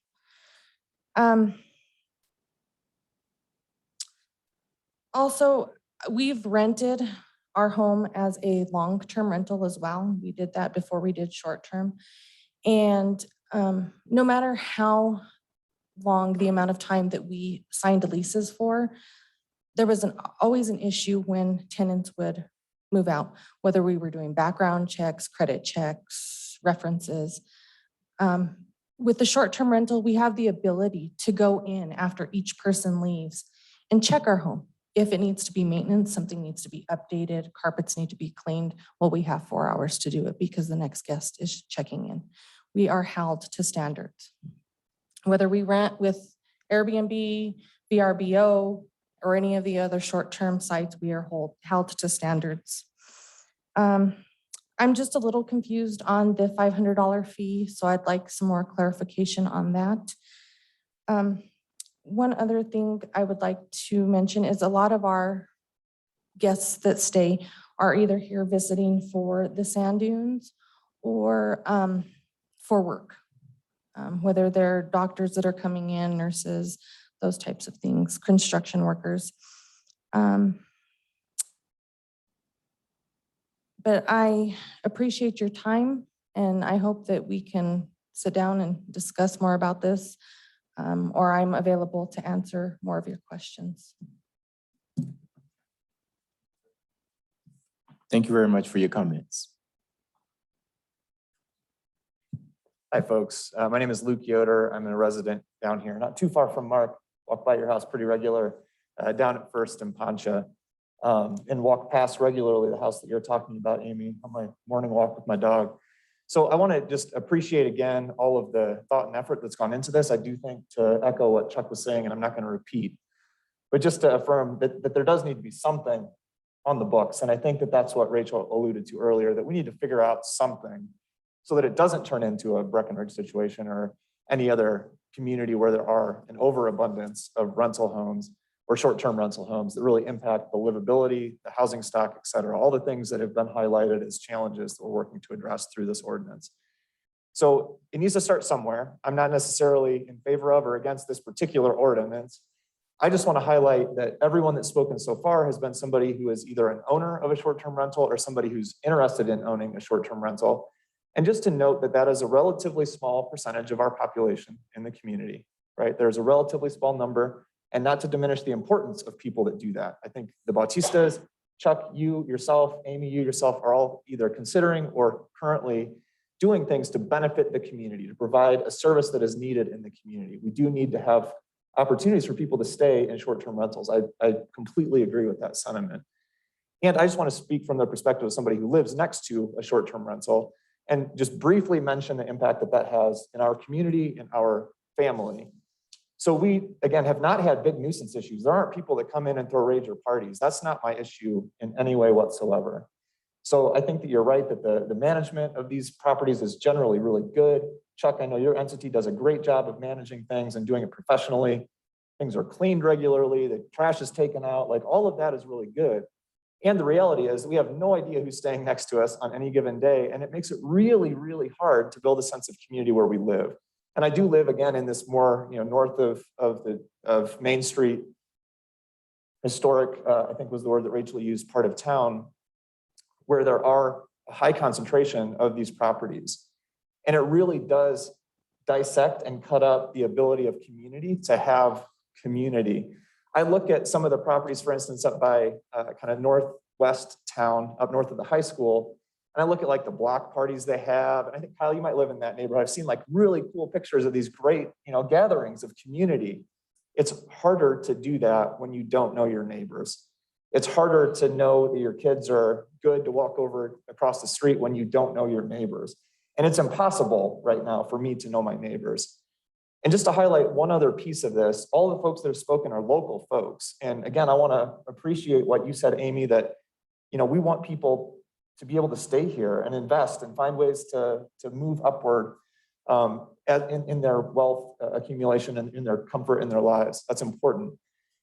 And the people that own the place next to us do not live in the community. They are from Denver. They own a number of properties in Salida and Buena Vista. And they're like, it's too expensive there, but there's this jackpot we got down in Alamosa. Let's buy some houses down there. And so that also is a dynamic that I think is just, I want to highlight. I'm not sure exactly how that's alluded to in the particular ordinance, but it is important, I think, to note that there are people who see this as an investment opportunity that don't have connection to the fact that, again, my kids don't know their neighbors. They don't have connection to the impact it has on our local housing market. They don't have connection to the fact that it drives up prices for locals and makes it harder for them to afford homes. So I just want to highlight that dynamic as well as something that I hope is on your minds as you're considering all of this. So again, I'm not here to offer particular criticisms or particular solutions, but just to note that one perspective that I think hasn't yet been voiced is that of people who are impacted in the neighborhood. And so we've talked about the impacts that it has to people in the neighborhood not being able to own their own short-term rental next door to where there may already be a license and the buffer and the impact that that has on people, but we haven't talked about the impact that it has on people who don't have an interest in living in a short-term rental community. They want to live in a community where there's people that are a part of that community, where you get to know your neighbors, where you can drop off cookies next door at Christmas time, where you can, have somebody come over and help you out when you need groceries delivered because your family has COVID, whatever the case might be. We take care of each other in our neighborhood, but that we lose that sense of community when we don't know who our neighbors are and when there are too many short-term rentals. So thank you guys again for your thoughtfulness, for your perspectives. And again, I want to value and appreciate the need for these services to be available in our community. So I want to make it very clear that what you all are doing, what the Bautistas are doing, I think is great and important. We just have to figure out how to do it thoughtfully and smartly so that it doesn't break down the sense of community that we all value in Alamosa. Thank you. Thank you very much for your comments.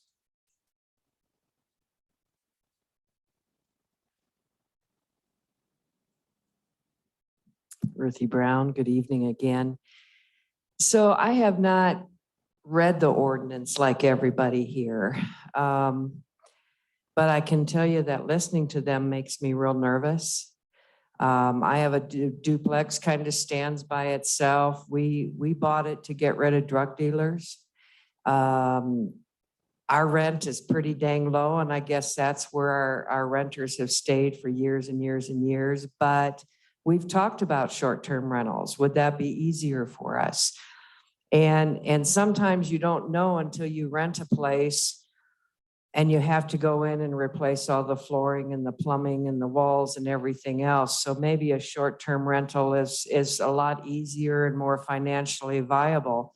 But listening to some of the restrictions on this ordinance makes me want to go tomorrow and step off and see, is anyone close to me? They may not be, but I'm not as nice as Amy, because I may say, okay, I'm gonna pay the fee and I'm gonna pay the damn $500 to do something with property that I own and that I've paid taxes on over and over and every year and all this type of stuff. It makes me nervous as to what's next.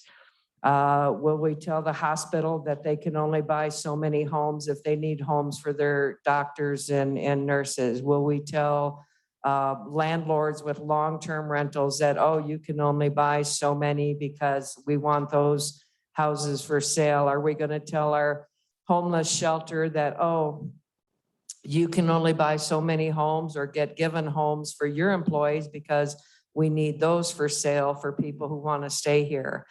I don't know the answers on the homes. I know out by my house on the 9 Mile South in the county, I think 15 homes have been built in the last year. And I do hate it. I haven't taken time to know the people yet because I don't have time. We just go to work. But, and I can't believe what people are having to pay for those homes. It blows me away. But there's just something wrong with this on limiting what people can do with something they buy. What is next? It scares the hell out of me. And I had a real estate agent in the store a couple days ago, and we were talking about this, and he was a real estate agent in Crestone, but does a lot of work up in Salida. And I just pulled up the population of Salida, which I think is around 6,000 people. They have 80 short-term rentals. I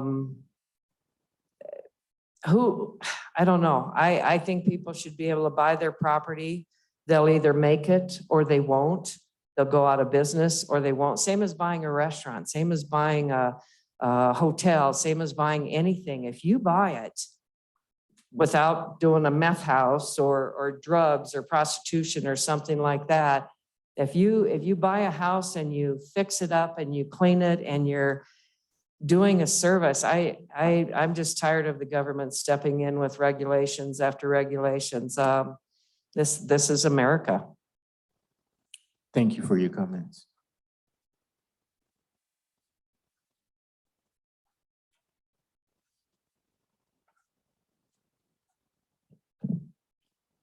Daryl Cooper.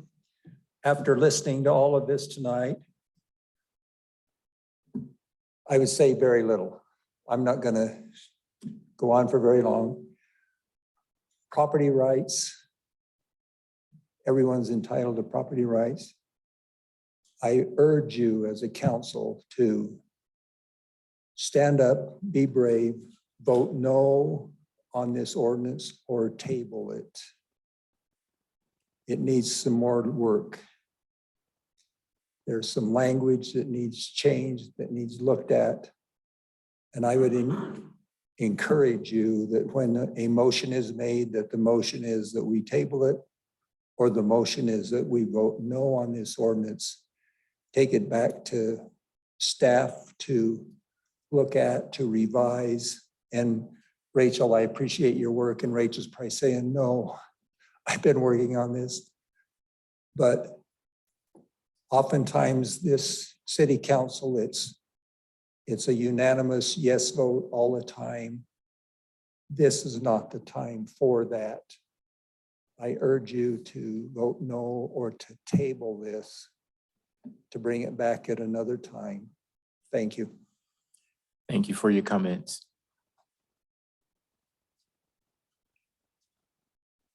Okay, this is the last call for anyone who would like to come up and make any comments before we close this public hearing. Okay, I don't see anybody coming up to the podium, so I am going to close this public hearing and bring it back to staff. Then staff will turn it over to council when you're done, and then council, I just ask everyone just be mindful and give everybody an opportunity to share your thoughts because this is an important issue. Okay, go ahead. Thank you, Mayor. You're welcome. I'll start, and if you want to add anything, Rachel, you can join me. You know, I think it's going back to how Rachel opened this up, in that we don't live in a black and white world and an all or nothing type of situation. We really tried to take a look at how can we still support property rights? How can we still support the needed short-term rentals, which no one has questioned that we need those. And that this plan would allow more than what we currently have now. But how do we also recognize that if it's unchecked, that there can be unintended consequences, or how can we address some of the concerns that we hear from the neighbors now? And so I want to start with that, because sometimes when there's statements made, it can seem as if this is an extreme or something like that. If you look at the map that's in front of you, this is, you know, shows some of the different buffer zones type of thing. But what you can clearly see in there, and this is just one section of the community that happens to have the highest density of the STRs, there's still room, even in the highest density area that currently have STRs. There's still room that if someone is looking to create an STR, they would do what every other business owner does, which is they look at the zoning, they look at where that use is allowed in the community, and then they would look to make a purchase if they can find a building that matches their needs in the correct zoning. So the rub is we haven't had anything, but if you're ever going to do something, you're going to have some properties that are there or have to be grandfathered in and those. And what we've seen across the state, not just in ski towns, what we have seen across the state is the communities haven't done this soon enough. And so they've had a much larger problem, both from the impact on the neighborhoods, but also the impact on housing being just as big of a deal from a cost of housing perspective, that they're behind the 8 ball. So a lot of people have spent time tonight and in other places talking about, is this just 1%? And is it the problem? The point of it is, if we don't get in front of it, and it's not the boy that cries wolf. There's factual other cities in Colorado that were not in front of it. Salida is mentioned. Salida has stricter requirements than what we're recommending to you tonight. 10 years ago, Salida didn't have a housing problem. They didn't have an STR issue. That's changed for them. And now they have stricter requirements. They are regulating them more than what we're recommending to you, but yet they're still allowing them, which is part of what that balance is we still want to allow them. There's still plenty of growth where these can happen, but it's that balance of what Luke talked about and what you've heard directly from complaints from residents, in that if you have one that's not being run well, the one neighbor that lives next to it is facing a nightmare. And I think not many people have talked about we shouldn't have those protections in there. I think when Chuck was talking, though, he assumed we had the ability to just pull the license right now. We don't. We don't have that ability unless we create a portion of this ordinance that talks about what creates nuisances and impacts and what's allowed and not allowed. And then if they start violating that, then we can pull the license. But right now, we don't have a mechanism that if they are having large parties, or if they have 20 cars, or if they're not taking the trash out, or some of those types of things, we don't have a mechanism that we can pull the license right now. So that gets me onto my next point, is to keep in mind that this is a multifaceted ordinance. It's coming at things that haven't seemed to be that contentious of, I don't think anyone brought up the requirement where if they're not locally owned, we want them to have someone who is local who can respond within a certain amount of time. That we do want to protect on those nuisance issues, those types of things. Yes, there has the buffer, and I'll get into that.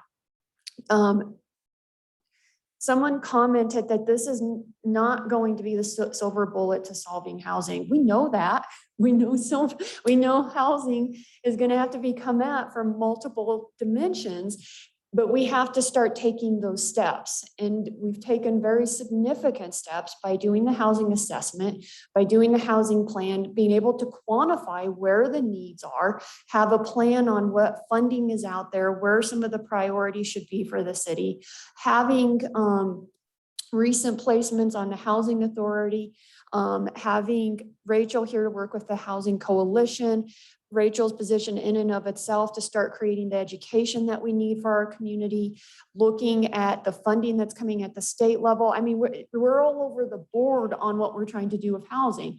You have another ordinance before you tonight to try to help enhance the choices people will have on building on their properties that helps with housing. And there's going to be more changes.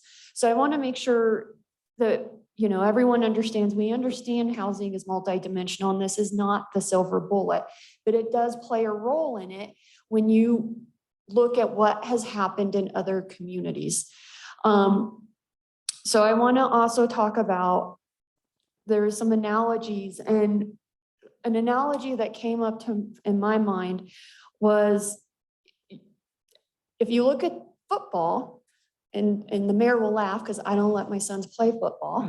But if you look at football, it has evolved with science, with the head injuries and those types of things. The helmets have changed, the types of calls they're making on the hits you can make has changed, all for the safety of the players. That's the ultimate goal, and everyone's recognizing that is actually important after all of these years. But what if we were to say, you know what? No. Then the statistics don't matter because it's not as tough of a game and they're not as manly, and we need to keep everything the same because we want the statistics to matter.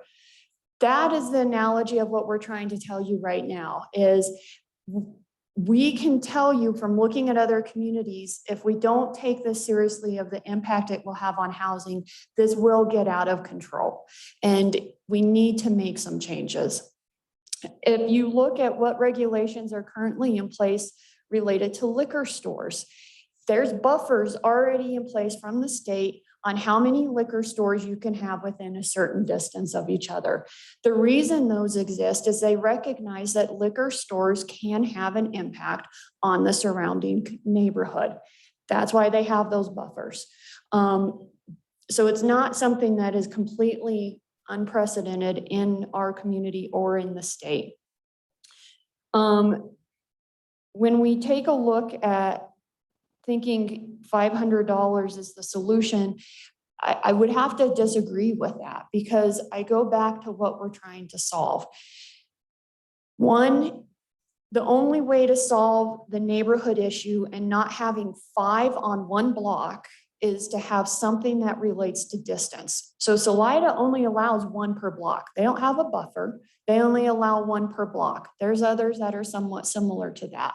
If you don't have something like that, or if you don't have something like a buffer, then you can have a neighborhood that is disproportionately impacted versus if you have, there are a few communities that have just a cap that no more than 5% of their housing stock can be short-term rentals. Because again, there is a relationship between the affordability of attainable housing and how much you have. So that's why they have just a cap. That doesn't get at what can happen to individual neighborhoods and what we've been hearing from some of those residents. And so that's why either something like what Salida has or the buffer or that type of thing is getting at both. It's at some point, if you get all of Alamosa with those circles, that's the cap. That's the cap that the buffer kind of creates.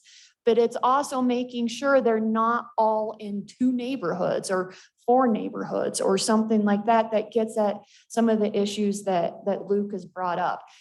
$500 doesn't do that. That's not going to set a cap. That's not going to have any impact from a neighborhood concern perspective in regards to trying to help with that. And $500 for a short-term rental, depending on what they charge, I think was already mentioned, that could be 1 week of rentals. And so it's not necessarily that hefty if you look at what other communities have charged as well. Well, depending on, yeah, if they charge 100 up to whatever, but sorry. Rachel, did you have anything else you wanted to add? I was just going to reiterate that the housing UDC changes that we're bringing before you tonight, those are to remove impediments to the housing market and to encourage developers to build houses, because we know it's a crisis. And really, these short-term regulations, we're just asking to hit pause. We're asking to get ahead of the problem, and we're just asking for council to consider hitting pause while we have time to evaluate how to solve the housing crisis that's affecting the whole state. I mean, the theme of the Colorado Municipal League Conference this year was basically the housing crisis. It's everywhere. It's why there's $500 million coming through House Bill 1271 to address housing throughout the state. So we know that this isn't the silver bullet. We know this isn't going to make a difference in terms of the overall housing problem, but it's one of the tools in the toolbox. And it's one of the tools that many communities are using. And I would like to close with the fact that we brought this up at our Economic Development Council meeting last week, and across the board, there was support for it. So, I mean, those are all the major employers in town, and they commended staff for being proactive and trying to have regulations in place before it became an issue. I will respectfully disagree that Alamosa isn't a destination. I have this dream, and I think that the visitorship of the Great Sand Dunes kind of proves it, that Alamosa is getting discovered. I mean, I just can't say it enough. And the type of people that are moving here and building here and calling my office and turning in architectural plans, it's totally changing. We're the last mountain communities in the state where people can still afford to live. And I think it is going to change really fast. I'm a professional planner. I feel like I have a good barometer for things like that. And although none of us would have guessed that 5 years ago, it is absolutely happening now. And so in a couple of years, the only way to ensure that the Alamosa we love still exists is if we've protected the housing stock that the people that make this community can still live here and afford to live here.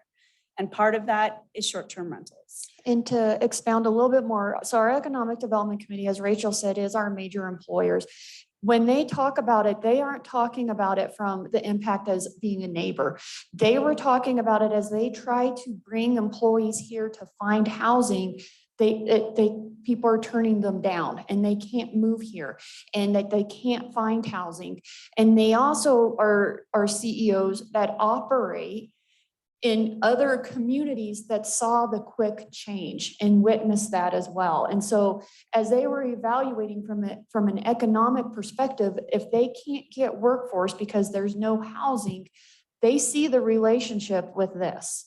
And so they did wanted to offer that they are in support of being progressive with us. Okay, thank you, staff.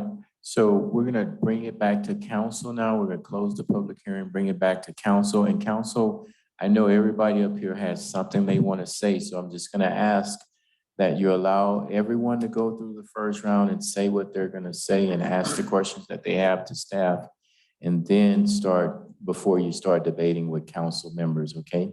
So we'll let everyone say what they have to say, and then we'll go back through it again, and I'll make sure everyone has a fair opportunity to state what's on your mind. I'm going to start off with Councilor Carson because he had his light on first. Then I'll go to Councilor Daniel, then Councilor Woodward. First off, thank you, staff. This is a lot of work. You guys have put a tremendous amount of work into it. And so I'm apologize for being a killjoy. But I don't think we need to kill this ordinance, or at least, or even, do away with it. I think that we need to tweak it for sure. I see a lack of involvement by that community in general, as far as input at the beginning, which I think maybe we should have reached out to them a little more. I asked last time for a visual on the 150-foot buffer. Thank you for providing that. I still don't agree with it. I think the buffer is a killer for me. I think if we were gonna address, I think we should address the saturation because community is important. I would prefer a cap per block, whether it's 30%, 20%, 1 per block, whatever that looks like. I don't think the buffer is at all the solution. It does impede on private property rights way too much, and it does punish different lot sizes for being so. But I do think we do need something in place. I do think we need to get ahead of it now. If that means we pass tonight with changes or we table it, you know, it needs to be done.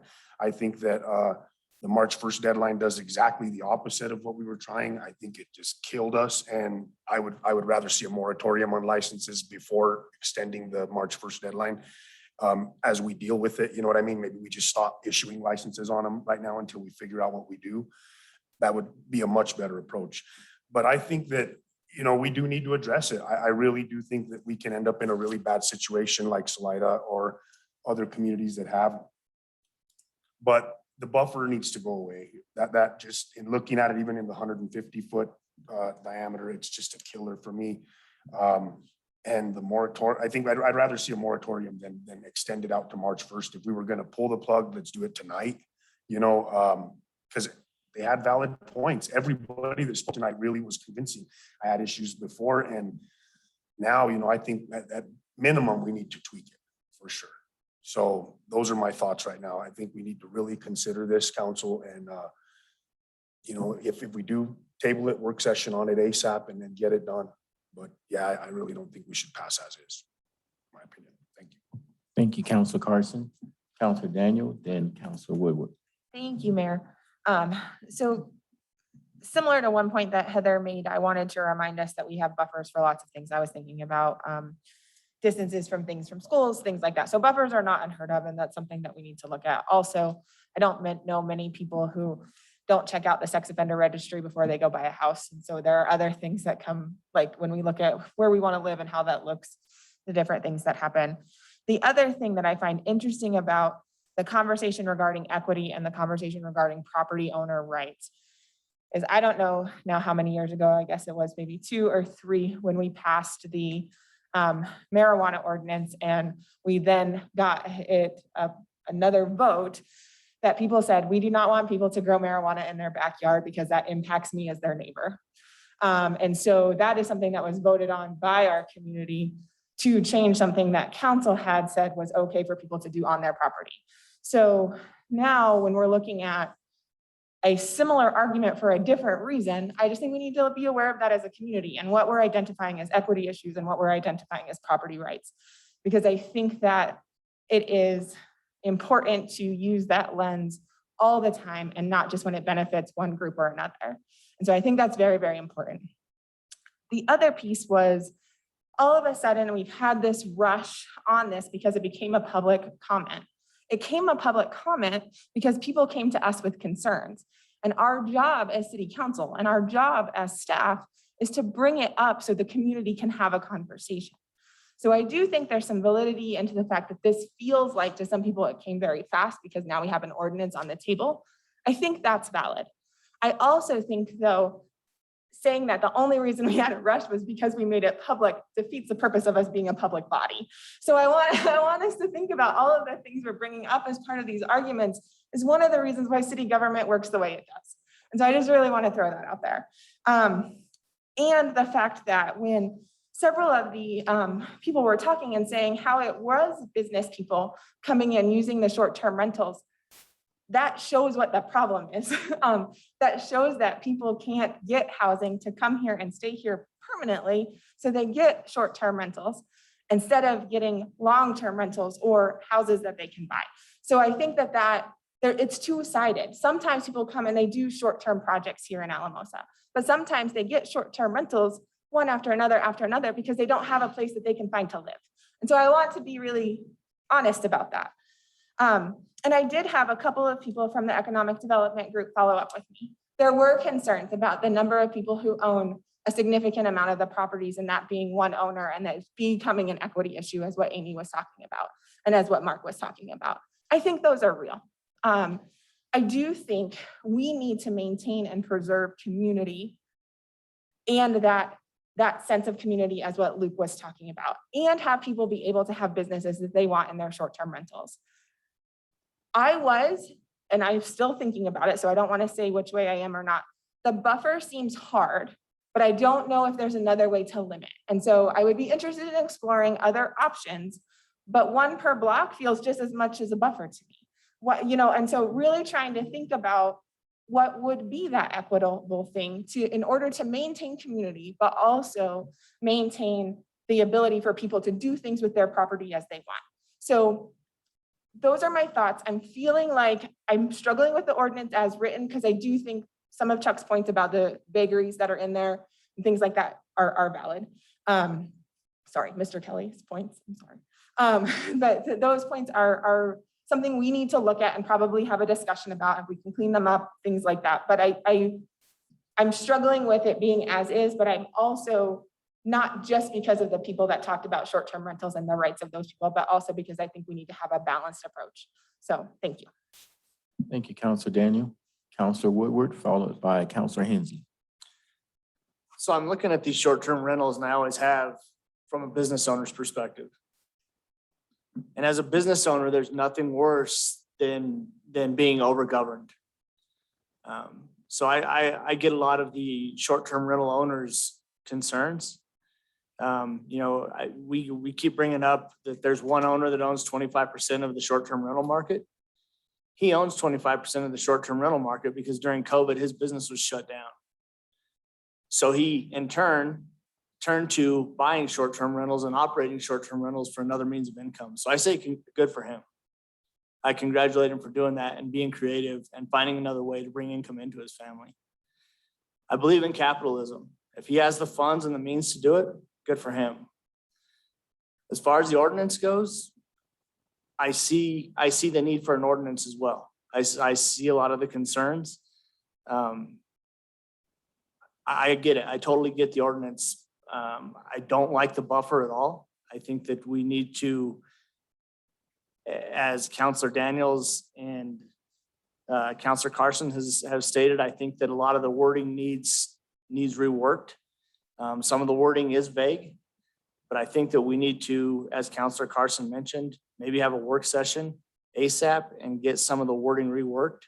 I would like to invite as many short-term rental property owners into a work session as possible and get their thoughts on it, and let's get this worked out. But I'm with Councilor Carson. I would recommend we either table it or vote no on it tonight and go back to work and create another ordinance that has a lot more direct language written into it. Thank you, Councilor Woodward. Councilor Hensley. So similar to the other comments, do have some concerns. I had stated this also prior, is just, I see both sides and I definitely see the importance that we need to have an ordinance. It was interesting. One of my students in one of my classes brought it up. They saw it in the paper and they were asking about it. So we actually had over a 2-day discussion in my class on this, and it's my creativity class. And that idea of coming up with creative ideas to solve problems. And so some of the things that came up and sort of that idea of a $500 fee, what if it's even a higher amount of a fee and that money goes to something where it helps build more housing in that 200,000 or whatever the range is that we're really struggling with? What if there's things where it can help that type of thing? And so maybe it is something where we consider even having a higher tax or a fee to the short-term rentals. What about, I know a friend of mine bought a short-term rental in North Carolina and on the beach and was looking at South Carolina, didn't do South Carolina because South Carolina charges a very substantial tax if you don't have your primary residence in South Carolina. So then what about potentially doing something where if your primary residence is not in Alamosa, or, again, just coming up with ideas that maybe there's fees that go on there as well. Without a doubt, this needs to be looked at. I definitely see I see both sides, but I guess I'm also on the side that I do think a little bit more discussion. One of the things I would say with the discussion, that idea of inviting, if we do a sort of a open session, things like that, is yes, inviting those that own short-term rentals, but also inviting those that have the challenges, similar to what Luke Yoder and those that have, and others that have sent the emails, that it needs to be very balanced. And that idea there of looking at it from both perspectives. I live in this neighborhood that has the primary area, so I definitely can see the challenges.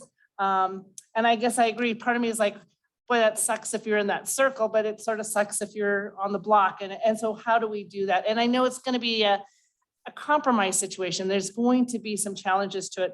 One thing I would say too, when we talk about buffers for liquor stores and things like that, the thing about that is the buffer's already there before you bought the liquor store. We own the house already. And if that buffer is put in, that's something that's put in after we bought our home and can affect both from a positive and negative way, negative sense, what the value of that home is. So I think that there is a little difference in a buffer when it's put in, when houses are already there versus a liquor store where you make that decision then. Does that make sense what I'm trying to say? So it's, you don't own the liquor store already and then all of a sudden the buffer's put in. So anyway, so I guess where I'm at is there's a lot of things I like on the ordinance, but I do think there's some things that need better, stronger definition. So I guess I'm kind of on the same page with everyone else. Maybe it's just a little quick and we still need to discuss it. Thank you, Councilor Hensley. Councilor Vigil. Thank you, Mayor. A lot of folks here tonight who spoke, I've had private conversations with. I talked to Mr. Kelly on the way down from center today. I had supper with Amy and Mark, and Luke Yoder's my neighbor, and I live next to 2 short-term rentals. And this is such a dynamic issue. There's so many perspectives and things that you want to balance. I want to balance. I don't think there should be any winner or loser on this thing. I think that if we do have a work session, short-term rental owners should be there, plus people who live in the neighborhoods, like the neighborhood that right behind our building here. There's if I'm looking at the map here, I think I counted 19 or 20 properties. Like this really isn't an issue on the south side. This really isn't an issue in Ward 2, but it could be if we don't do anything. So I think we need to do something. And like Ms. Hensley said, also at the table, there should be business owners plus those who hire majorly in our city. Those people who have high number of employees who might be struggling trying to get people to move here because there isn't a house for them to live in. Okay, I think, and there was a comment made a couple weeks ago about that these properties are not low income and so a low income person may not be able to buy this, but it is a property for a police officer, for a teacher, for maybe a professor and his or her family. Like that's important too. You know what I'm saying? That's important too. And I'm a little bit shocked that just in 2 weeks, and tell me if I'm wrong, Rachel, but 2 weeks ago, there was between 24 to 26 STRs, and now we're up to 35 just in 2 weeks. So that's probably on us that we've maybe created this rush. And I don't like that either, but, and I don't want to, and I don't think, this was also kind of said out in the community, and I think it's just wrong. I don't think that the city is trying to crush STR rental property owners. I think you guys, I've seen it. You guys have great properties. They're well kept. You've added value to the neighborhood. I don't disagree with that at all. So again, weighing all these different needs is important to me, and I think we need to address all of them. And in a situation where everybody wins and loses. What else do I have to say about this?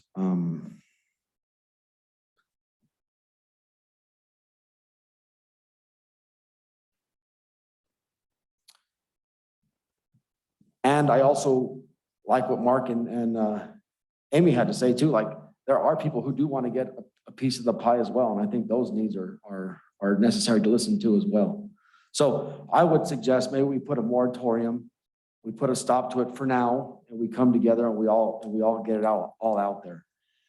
But like I've told everybody I've talked to over the last 2 weeks, 3 weeks about this, my number one concern is the neighborhood. I want my girls to grow up with the neighborhood guys and have fun and do things. And I don't want to live in a neighborhood where it's me, STR, STR, STR house. That sucks. And I think there's a way that we can figure this out together. Thank you. Thank you, Councilor Vigil. Councilor Carson, I'll finish in this round and then I'll come back to you, okay? All right.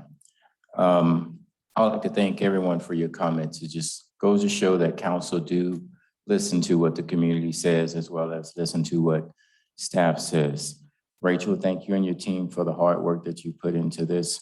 I know a lot of the things that you have to do, and I know the importance of housing in our community and the struggles that many communities throughout the state are dealing with when it comes to short-term rentals. There are communities from being on many conference calls, Zoom meetings, and attending housing conferences. There are several communities across Colorado that wish they were in a position we're in right now to where they could have an opportunity to be more proactive versus being reactive. And yeah, they didn't see it coming, but they wish they would have put certain measures in place ahead of time before it became a problem. Fortunately, we're in a position as council to not push something down the road, but to make decisions that will benefit the community as a whole. We're in a position as council to find that common ground that's going to benefit the community as a whole. Now, we are trying to be proactive instead of reactive. I heard some comments that the city's spiteful or something like that. No, this is not about being spiteful. This is about trying to find a way to solve a problem.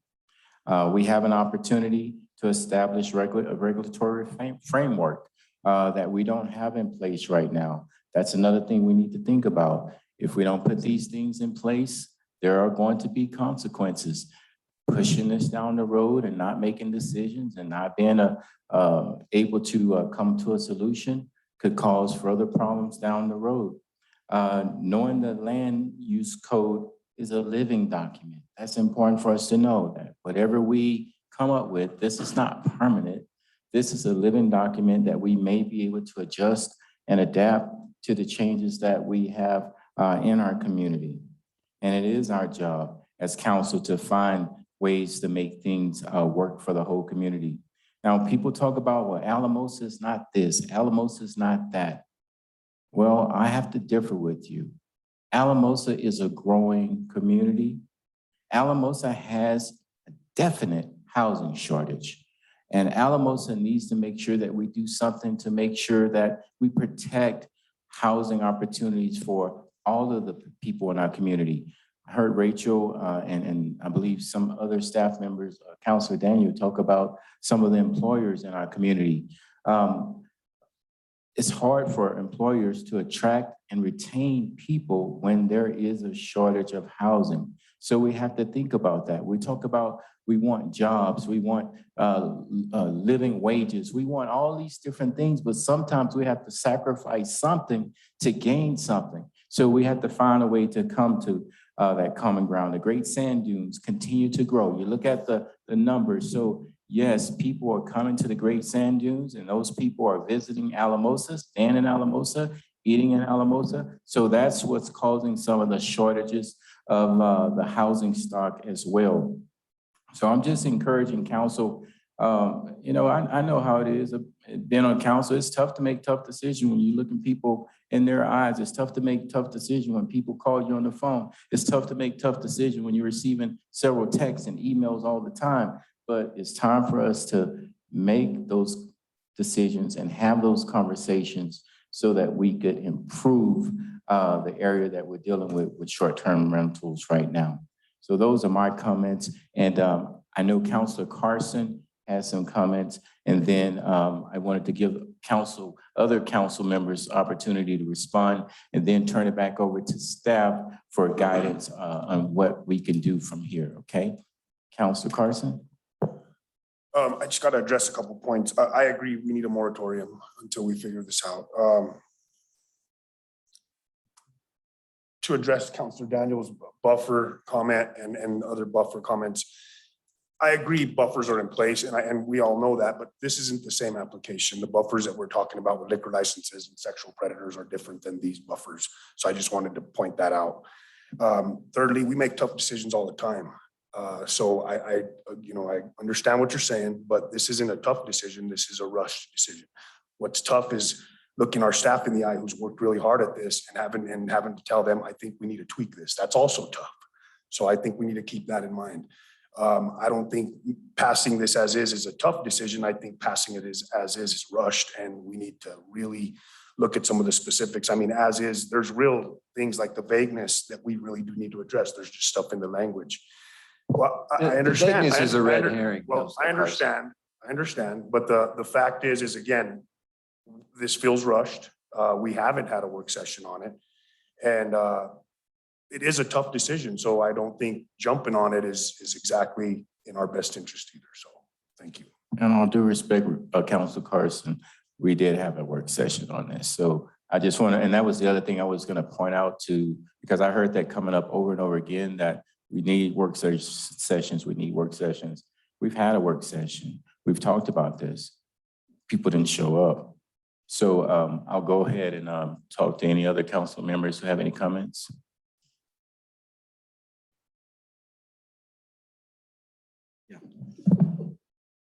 Thank you, Mayor. I just wanted to add, Mayor, you said something just now about the importance of this issue and how it's growing in Colorado. There's a article that I pulled up.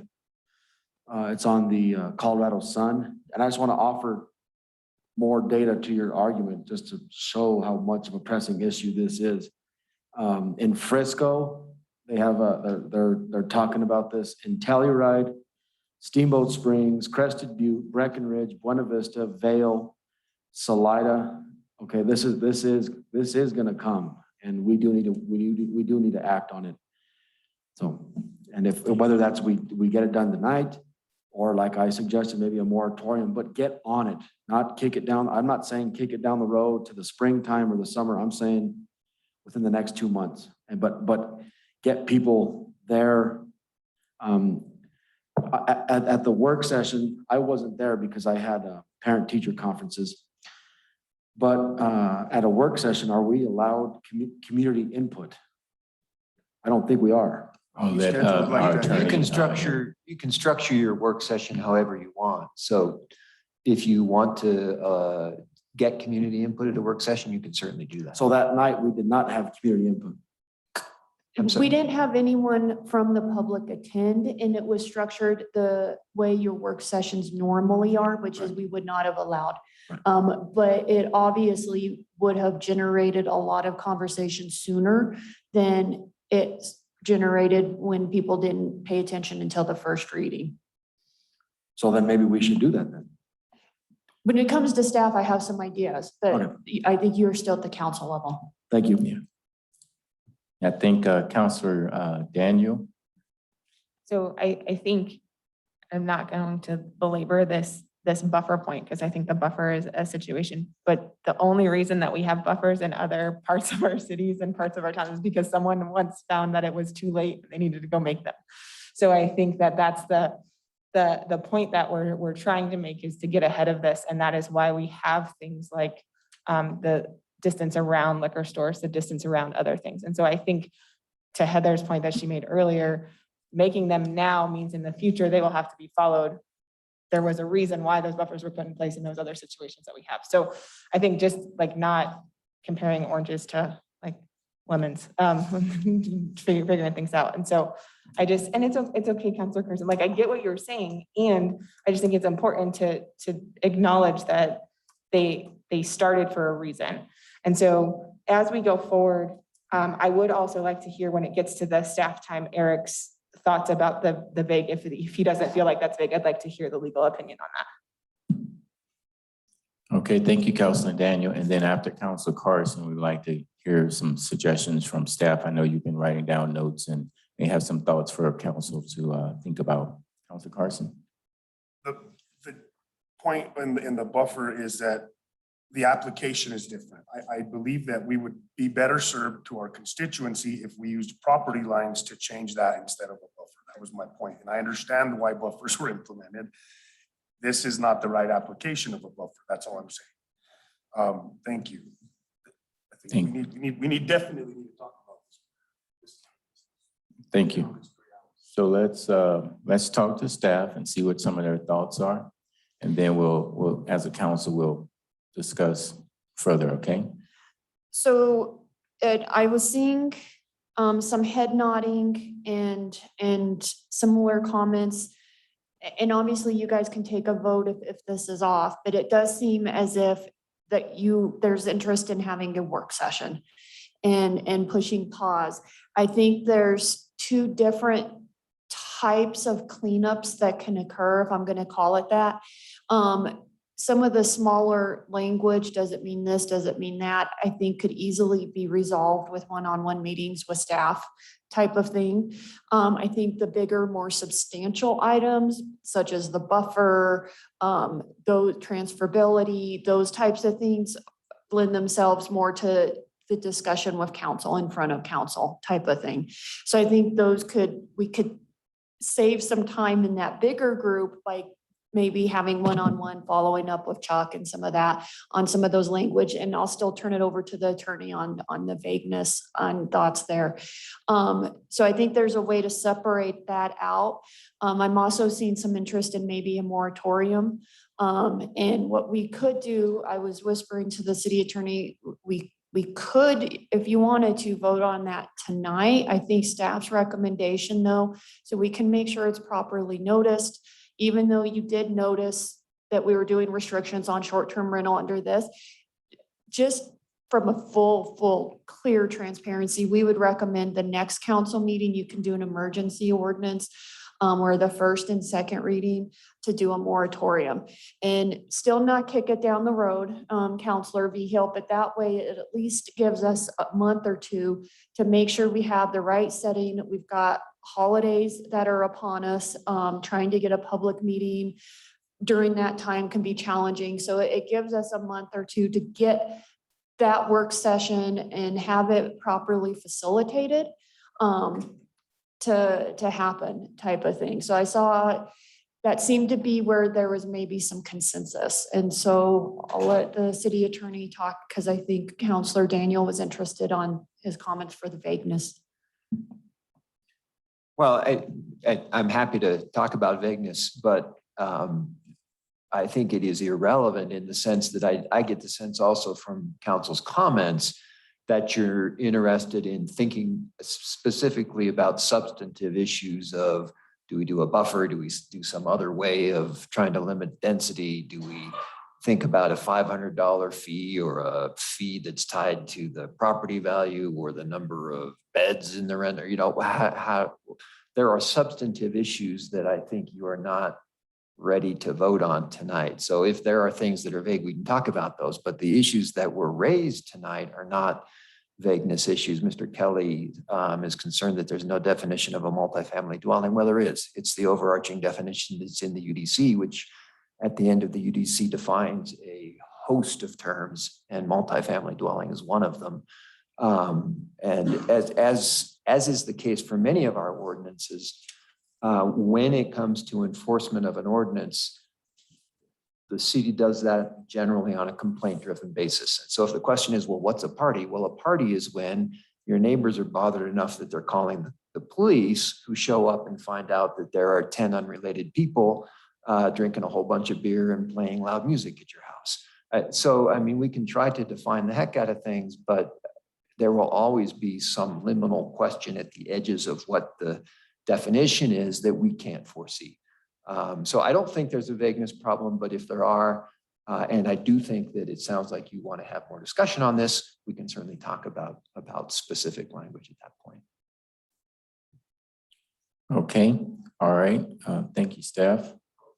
Yes. One more thing, and if you're talking about moratoriums, it would be very helpful to staff to have some direction on how long a moratorium you're looking at, so that when you put that together for your dealing with it unless you deal with it tonight. Say it's a 3-month moratorium or a 4-month moratorium. You can always end them early if you get the work done and get the ordinance put in place. But I prefer to have plenty of time built in so that we're not extending moratoriums. And that's, I was just gonna, before the city attorney finished, remind, when we did the moratorium for marijuana, I think we did it for a longer period of time, knowing we could end it once we had the work done. And so that would be the recommendation is, say 4 or 5, not with that being the goal, but in case something happens and it drags out, we're not having to extend it. If the consensus is for council to have another work session, when would be the earliest we can have that work session and give enough notice to the community to show up to the work session? I honestly think December is not the best month with holidays and those types of things. So I think we're looking at January. If we try to keep it on a Wednesday, which I know is council's preference, we would want it on an off Wednesday. So the earliest would be the 26th of January. That would be currently not scheduled. But again, I'm looking at this right now, and so I don't know if there's another conflict, but you already have a work session scheduled for January 12th, and your regular meetings are January 5th and January 19th. So your first Wednesday that doesn't have something scheduled, looking at it this quickly, is January 26th. Thank you. And then just to be clear, that would be a work session to where we would allow comments from the audience. I think we would want to intentionally structure it that way, as well as look at how we want to facilitate this, because I think there could be some low-hanging fruit where there's agreement and we can get that stuff out of the way, but still have it discussed. And then there's ways to walk through. Before you get creative, you have to agree that there's an issue. And so we're going to have to see if there's agreement that there's an issue, and realizing that maybe not everyone's going to agree that there's an issue, but if there's enough after having the discussion of council saying there's an issue, then we go to the brainstorming part. So there's a little bit of facilitation that needs to happen there too. Okay, all right. Sorry, we don't accept audience comments at this time. Okay, council, turn it back over to you all for your thoughts, or do you need a motion if they decide to go with a motion right now? What would you recommend? No, I mean, if what you want to do is have a moratorium brought before you either tonight or at your next meeting, then just give staff direction. If you want to do it tonight, we're going to need a motion and I'll guide you through that. But if we're going to do it at the next meeting, just direction to staff that you're looking at a moratorium on the order of 4 or 5 months. Because if you do it in the next meeting, that'll give us ample time to review the documents before the meeting versus trying to do something tonight. All right, council, what are your thoughts? Would this moratorium put a stop, put a stop for no more short-term rentals until we come up with a plan? Yes, sir. Okay, yeah. And Mayor, I just want to publicly say I agree 100% with you. We have got to take care of this quicker than kick it down the road. Thank you, Councilor Vigil. Appreciate that. So are you all in agreement to getting the moratorium information by the next meeting and then discussing it there? So we have ample time to read through everything? And hopefully not discussing, hopefully voting. Yeah. Okay. Okay, you good with that? I have a question. Sure.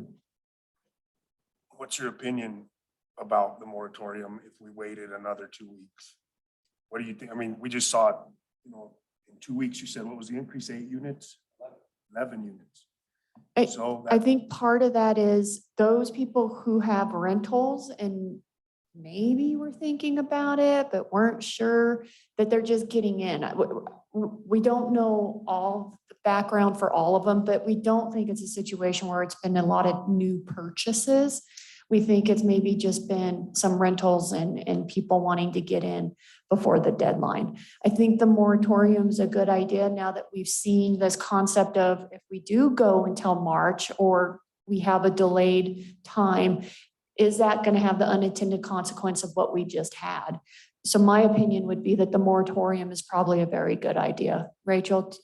I agree. And I think that I think there's a culture shift happening at City Council.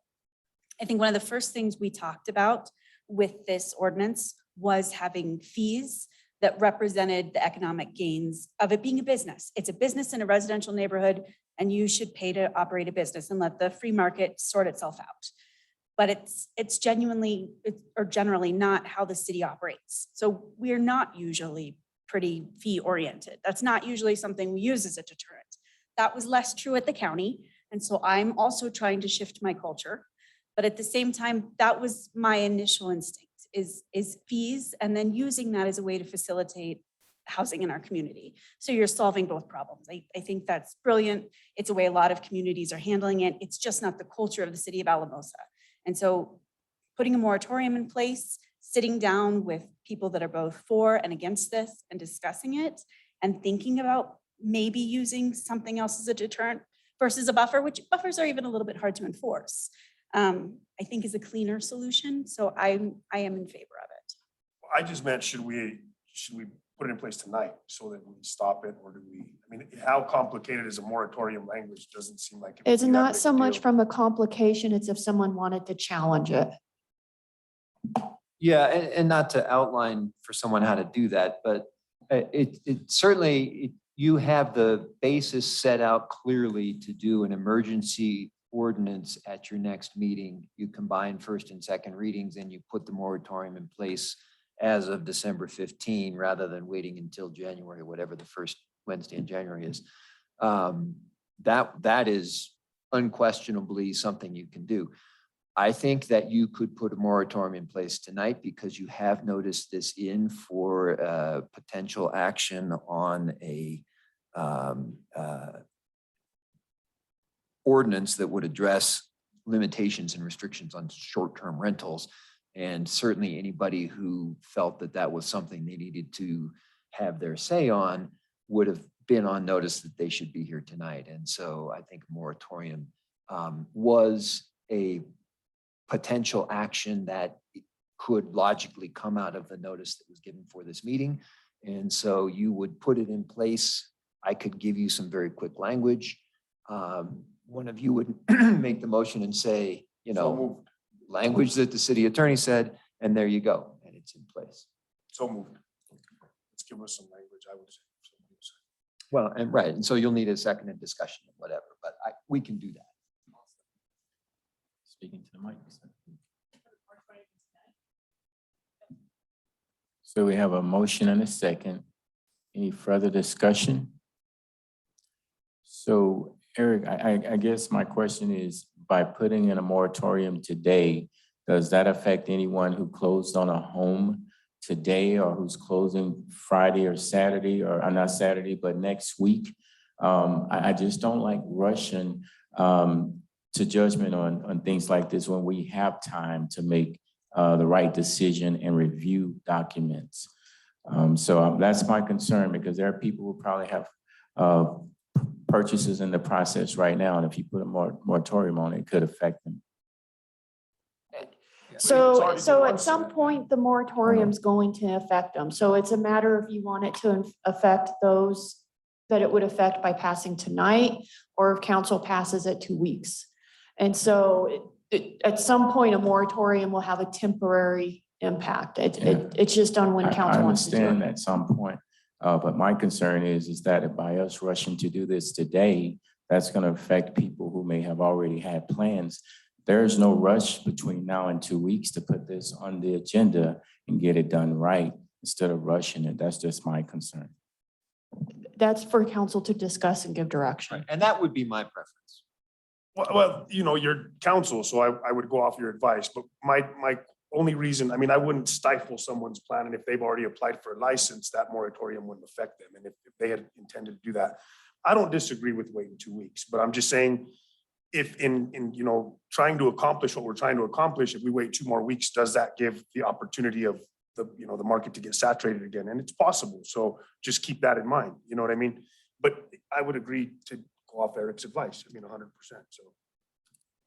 Okay, so we have a motion. I think we have a consensus. We all agree that we would recommend some type of moratorium, but the timing of it, the motion is to do it tonight. And then I'm not sure if they need to take that off the table and then say to make it the next meeting. Well, there was a motion and a second. If both the mover and the seconder wish to withdraw it, then you can withdraw it, or you could take a vote on it and have it fail. But you've got a motion and a second. You need to either withdraw it or vote. Okay, so they withdraw, and then I'll let Councilor Carson have an opportunity to make the motion revised. I would move that we let Eric prepare the moratorium and bring it before us in 2 weeks. Right, and for that one, you really don't need a motion. That's if it's sense of council. That was where it's saying, hey, direct us. You want us to bring you a moratorium for your next meeting of 4 or 5 months. We're happy to do that. So if that's the sense of council, and if you want to make a motion to get that sense, but I get the sense that that's the sense of council. If Councilor Carson withdrew his motion, I know that a moratorium is a sense of council, and we'll bring it to you for your December 15 meeting. Okay, thank you. Thank you to the people who participated, and thank you, council, for talking this through. Appreciate it. Now we're able to move on to the next item on the agenda.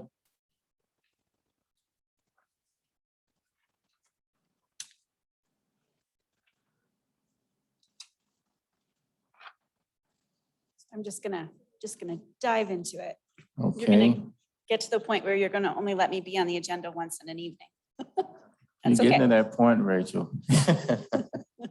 Go ahead. Oh, yeah, actually, Hold on. Heather was just pointing out, since you've got it on your agenda for action tonight, it would be helpful to have a motion to table it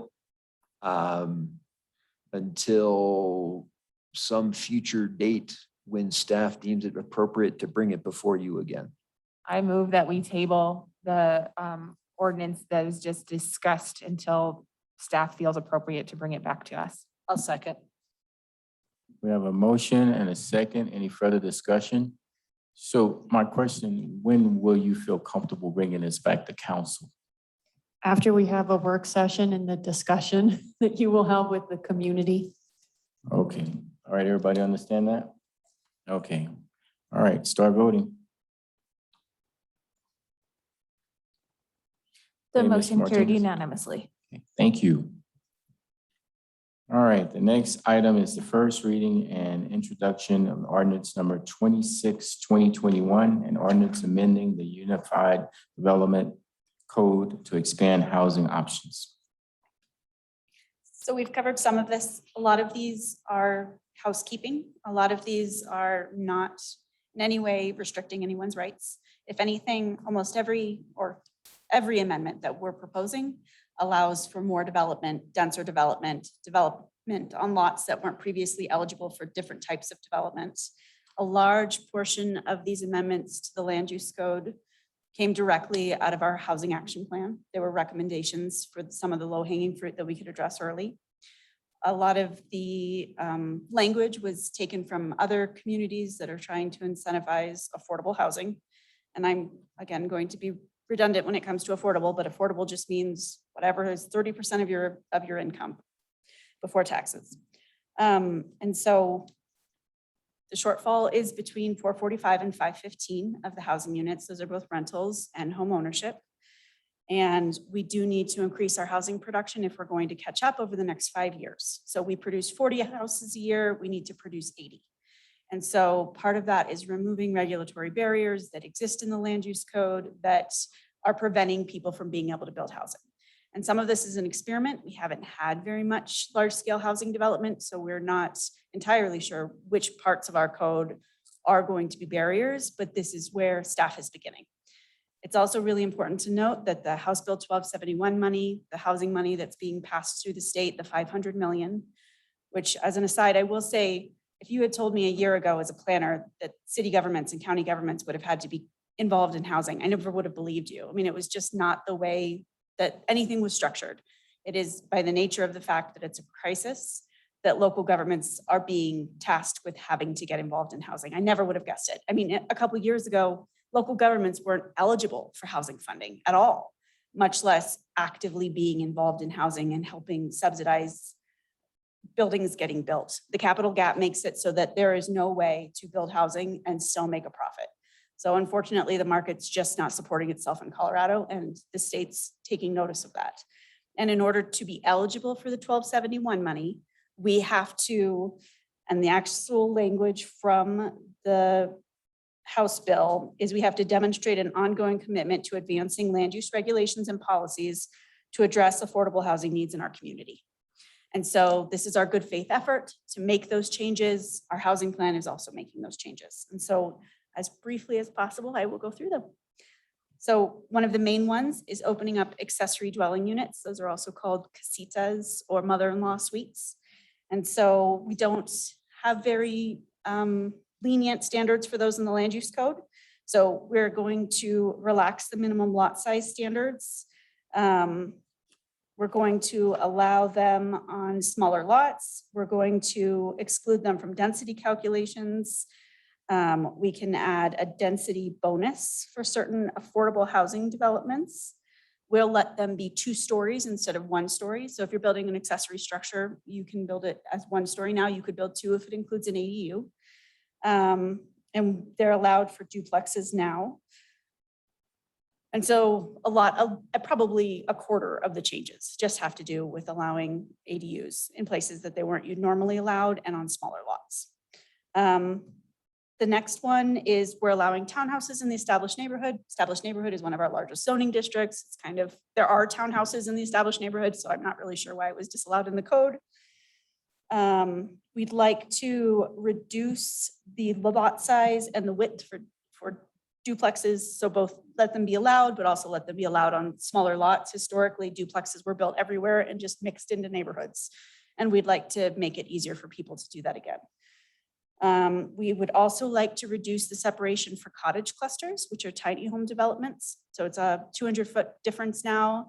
And that could mean the difference in people being able to include multiple tiny house as part of a mixed use housing development. So we're just reducing it down to 100 feet.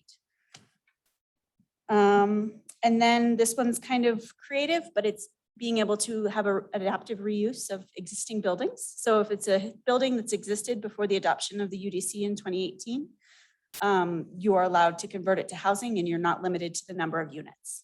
So right now, almost universally, you end up with 8 units. But if you have a historic building and you're converting it to housing, you can exceed that number. And so without boring you to tears, that is the high level view. Okay, Councilor Vigil. Thank you, Mayor.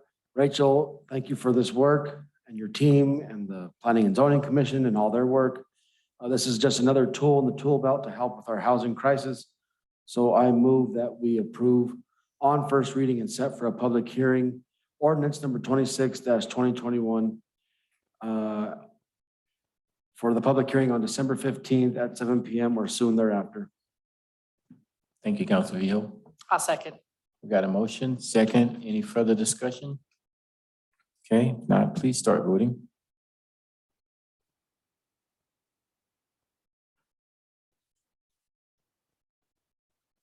Ms. Martinez? The motion carried unanimously.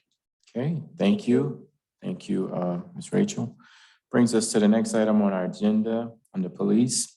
First reading of ordinance number 27-2021, an ordinance adding a new Article 6 to Chapter 14, nuisances of the Code of Ordinances of the City of Alamosa.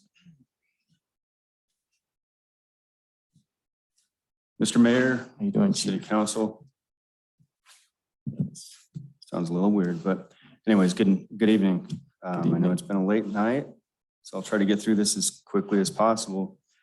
So tonight, I'm proposing to you all ordinance number 27-2021, an ordinance adding a new article to Chapter 14, nuisances of the Code of Ordinances of the City of Alamosa, concerning mitigation of public nuisances created by the use of property in connection with certain crimes, and allowing for the closure of such property.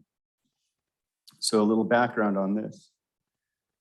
The city has experienced ongoing situations at specific addresses in the city relating in particular to houses used repeatedly for illegal drug transactions and houses used repeatedly for disturbances of the peace and provision of alcohol to minors.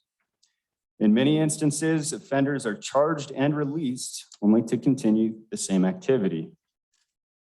This activity creates a public nuisance in the neighborhood that affects the health and safety of neighbors who I took an oath to protect and serve, and I continue to get complaints every operation that we do. State statute provides a remedy for such public nuisances. That state statute provides a mechanism in state court for forfeiture of the nuisance property in serious circumstances or for closing the property, boarding it up for a period of time for less serious circumstances. The statute envisions a civil action brought by the district attorney and the Alamosa Police Department. I know they have left. I kind of wish they just stuck around, but the Alamosa Police Department has not had success in working with our local district attorney to invoke this statute. And so the city has experienced instances of recurring nuisances that are not being addressed. So when you do this, accountability is important. And when we do not have accountability, these crimes will continue. And we are keeping extremely busy doing this. Other cities have enacted municipal level ordinances to address the public nuisance created by such use of houses and other property within their boundaries in municipal court. Just FYI on that. So I know there's probably going to be some questions on this. The staff's recommendation to council is to approve the ordinance on first reading and set for a public hearing on December 15th, 2021 at 7 p.m. or as soon thereafter as the matter may be heard. Our city attorney is available at this time as well to discuss any legal issues pertaining to the ordinance if I missed anything, and I'm open for questions. Let me jump in with just a little Sure. bit. I know from when we've had discussions in the past about similar issues, one of the primary concerns that council has is, are we giving notification to the property owner? So does the property owner know that this activity is occurring in the house that they own? And so, yes, we will be providing notice when we are doing these enforcement to the property owner. And it's not going to be something that we file into municipal court after just one instance type of situation, maybe. But I don't want to put you in the corner there, but it's something where we give notice and then they need to then show us that they are going to try to take care of the situation. We realize that it takes a process to evict someone when you're renting. The point is we need them to start the process and that we're aware that they're working through that. And so we would have, if we do issue this into municipal court, the chief of police would have to provide evidence that the notification was provided, what the behavior and nuisance was. The property owner will be able to provide their defense. The judge would hear both of that. And then the most that the judgment could be is closing the property for up to 364 days. It would not be seizing the property, but our hope is that the loss of revenue would be a motivator for those landlords to take more seriously getting some of these tenants out. Okay. Are both of you done before I turn it back over to council? Okay, all right, thank you. Thank you for clarifying that, and thank you, Chief, for mentioning the accountability part too. Okay, I'm not for sure who had their light on first, so I'm gonna let you two decide. Okay, go ahead. I pay attention to those things. Sorry, Mayor. So thank you, Chief, for bringing this forward. I think my question is, so no, there may not be a specific number because the crime could be so egregious that it would need to be declared a nuisance right away. The rest of our nuisance ordinances are, I feel like they're based on complaint from public. This one says the chief of police or your designee would determine that this is a criminal nuisance house. Mhm. Can you just help walk me through that just a little bit? Absolutely. I'll give you a really clear example. I don't mean to be animated on this. I'm just tired, been a long day. I actually brought this up to our city attorney and probably our city manager, because I can tell you right now, 8 months since the city manager allowed me to reassign an individual and create a position specifically to target the illegal drug distribution within our community. 8 months. We have done over 30 narcotic operations. Newspaper's gone, okay? They don't get a press release on every one of these. They just don't.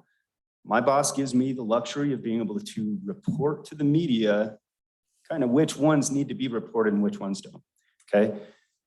So with 30 operations that we've done, we have a problem that we're trying to address. We're trying to put a lot of pressure on it. It's overwhelming, okay? But we're gonna continue to do so. Now, when we see something like this, and I'm hitting the same house 4 times, and this has happened at numerous locations, just because one of these articles made the newspaper, the community is aware of that, but I can tell you there's more than that. So those are the kind of instances that I will run into. I will have to look at and then bring that to city staff to kind of get their thought on it as well. Do we need to go through something like this? I think we need something. Not I think we need something, we definitely need something. The city needs more teeth to the bite to be able to do something about these drug houses in town. And occasionally we do have these party houses that we go to repeatedly, you know, it is what it is. I hope I answered your question on that. So Counselor Daniel, let me see if I can, so for something where there's a drug bust, that's a pretty kind of extreme situation.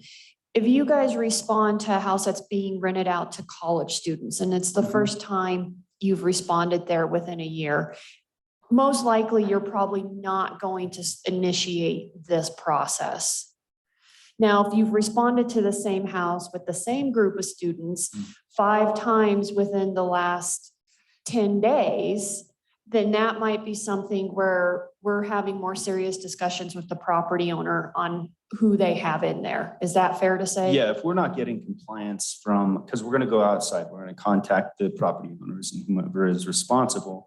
If we're not getting any compliance whatsoever and we're dealing with that type of a call volume, then we might want to talk about it. And then your question as well, I couldn't tell. So if we're getting complaints from the public, that's not going to necessarily prompt us to automatically put this into the process. When we get complaints from the public about illegal activity, we have that whole process of following up on that. And then it's if we're going there a lot for whatever that activity is, and then the landlord doesn't seem to be taking it seriously, then this is when this would probably start getting triggered. Does that better? So that makes sense. I just wanted to make sure we follow the criminal house process versus the just nuisance. Do you know what I mean? Like, when does it turn? We will still be doing the criminal side of it. Well, and just to get specific on that, there are 11 specific enumerated crimes that constitute the basis for this. And so that's why, you're right, that it is the chief of police who deals with it, because he knows that a crime has been committed at that particular location. And it's one of these specifically enumerated crimes that are primarily illegal drug activity, provision of alcohol to minors, prostitution, that kind of thing that don't get redressed. I saw that. The one that was a little concerning to me was 10.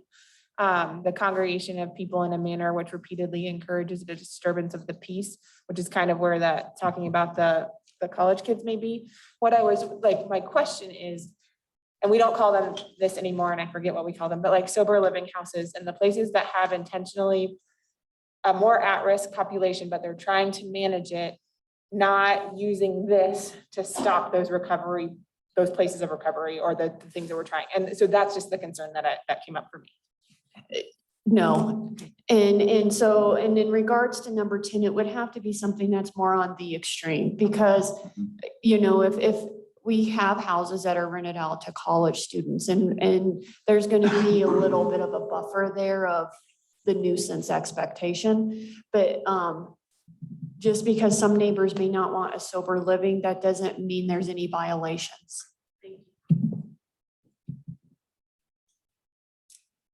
Okay, Councilor Carson, you next. So you kind of answered my question. I was kind of freaked out by what that could possibly be defined what that could possibly be defined as on an individual basis, but this would come down to your judgment and the judge's judgment, correct?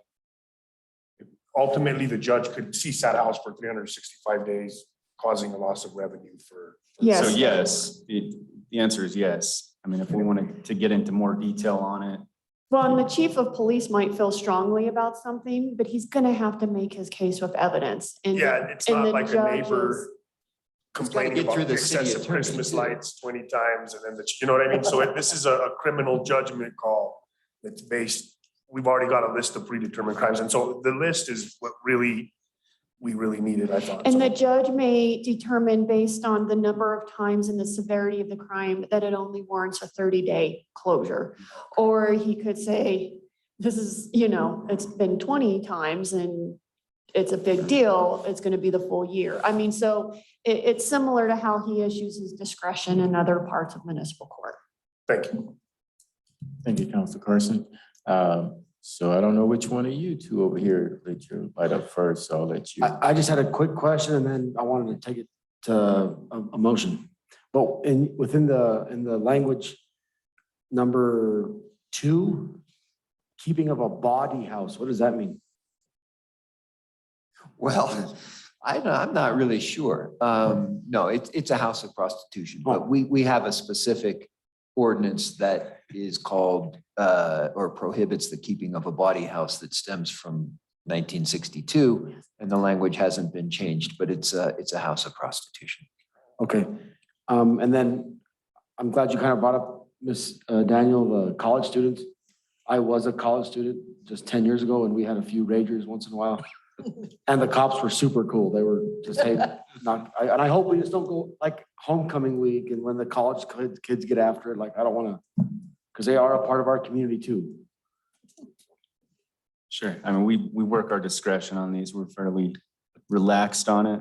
Also, we have to worry about the other community members as well. But this is no intent to pick on anybody specifically, just looking for a little cooperation from the public and more serious violations.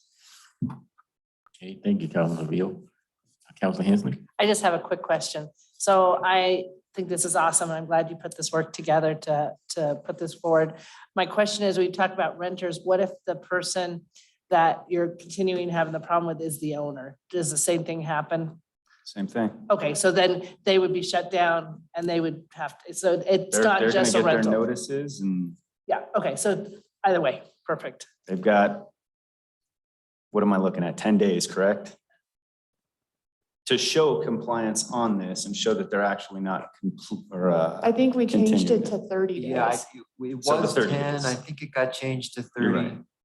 You're right. That was my contribution.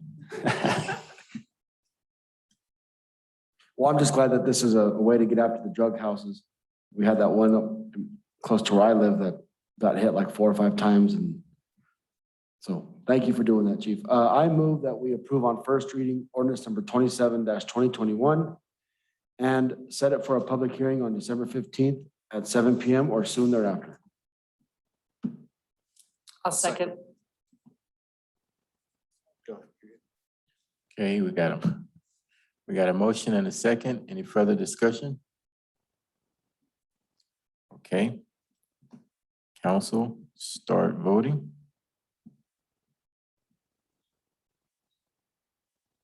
Okay, Ms. Martinez. The motion carried unanimously. All right, good.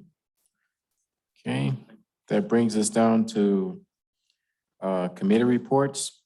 Do we have any council members who have any committee reports? No, all right.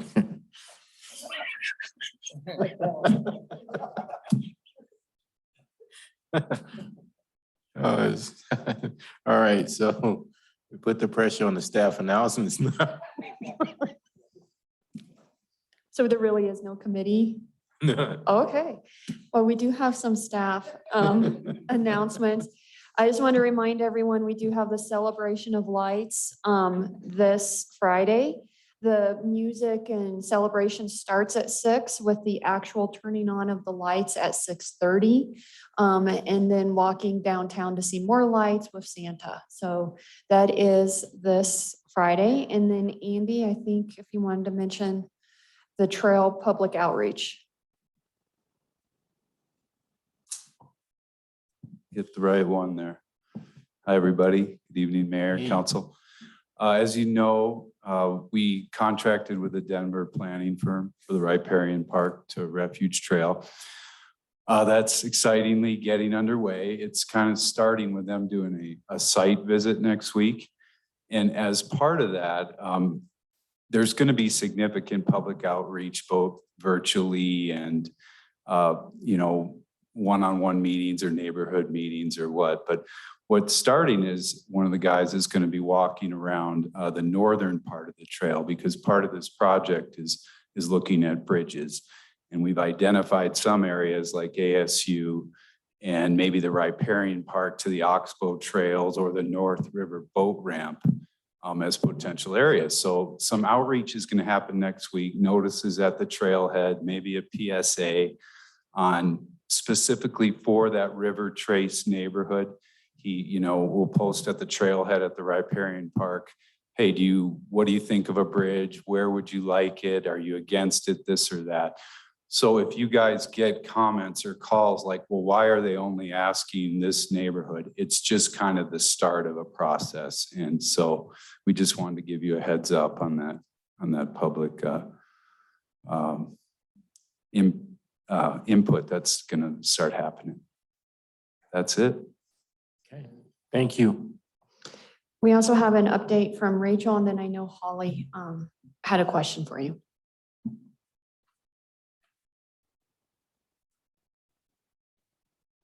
I'll keep this really, really short. So it's just been a while since we checked in about the Walsh Hotel. And so just really quickly, on August 10th, we recorded an agreement for remediation of the property. It runs with the property. The property has since sold, but the judgment still stands despite the change in ownership. It was purchased by a venture capitalist out of Pagosa Springs. Our building inspector has spoken with him. He does want to renovate the building. He has talked about turning it into student apartments. There was a fire again on November 3rd. And then kind of motivated the new owner to come visit because he'd just been sort of waiting to get anything done. It did motivate him to bring a bunch of dumpsters onto the site. He wants to tear down the back patio area, which seems to be how people are getting interest. It was an accidental fire. Someone was squatting and started a fire and it was an accident. It wasn't arson this time. And so they did bring in the dumpsters, but they haven't done any work yet. So work was supposed to commence on September 1st, and it really hasn't, but they have to complete it by June 30th. So that's the hard end date. And if they're not done by then, the city can step in and we can either demolish the Walsh or we can remediate it ourselves. There is some asbestos and we should probably take that into an account, but we can do the work and we can put a lien against the property. And that's the update. Okay, thank you very much. Appreciate it. And my questions for the Main Street Advisory Committee. So now that Councilor Woodward is a counselor, he has agreed to step off of the Main Street Committee, which creates a vacancy for the hospitality industry. So you did interview the two persons at a couple months ago. So my question is, if Mr. Martinez wants to still be appointed to that board, do you want to just appoint him at the next meeting? Everyone's good with that? Yeah, we're good with that. Thank you. You're welcome. And that's it from a staff update. All right, great job, staff. Okay, that's gonna bring us down to consent calendar A in regards to the liquor licensing action. And this is a consent, I'm sorry, consent calendar B. This is a consent issue. So go ahead, Councilor. Mayor, I Vigil. move that we approve consent calendar B. I second. Okay, we got a motion and a second. Any further discussion? Nope. Okay. Start voting, please. Okay, Ms. Martinez. The motion carried unanimously. All righty, okay, and it brings us down to the council comments. I'll recognize the lights, Councilor Vigil. Real quick, it's the start of basketball and wrestling season in the Valley. Good luck to all the teams, all the high school teams. I know Mr. Woodward's son's wrestling for Alamosa. Good luck to those guys. And I want to give a shout out to the rec department. I've been coaching Pee Wee basketball, first and second graders. People, folks who teach and coach young kids are saints. But everybody who works over there at the gym, from Don and all of his staff and that, they do a fantastic job. There was some COVID issues at the beginning of the season with my team. But communication has been great. Pictures were great. There's still a week and a half left on that season, and it's been a joy. So thank you, Andy.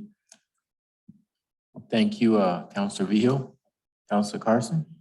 I agree with you. People that do that are saints. I did it for 10 years.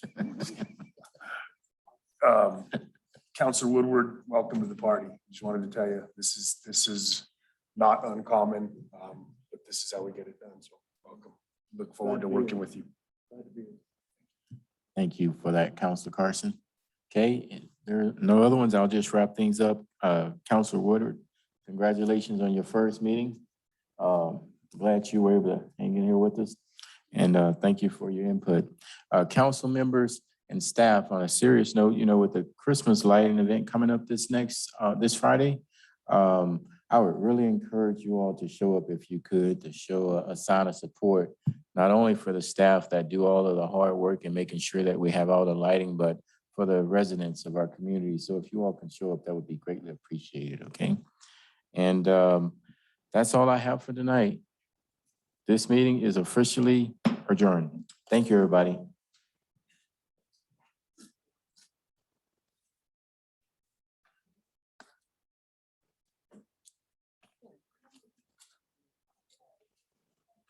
Who's all this?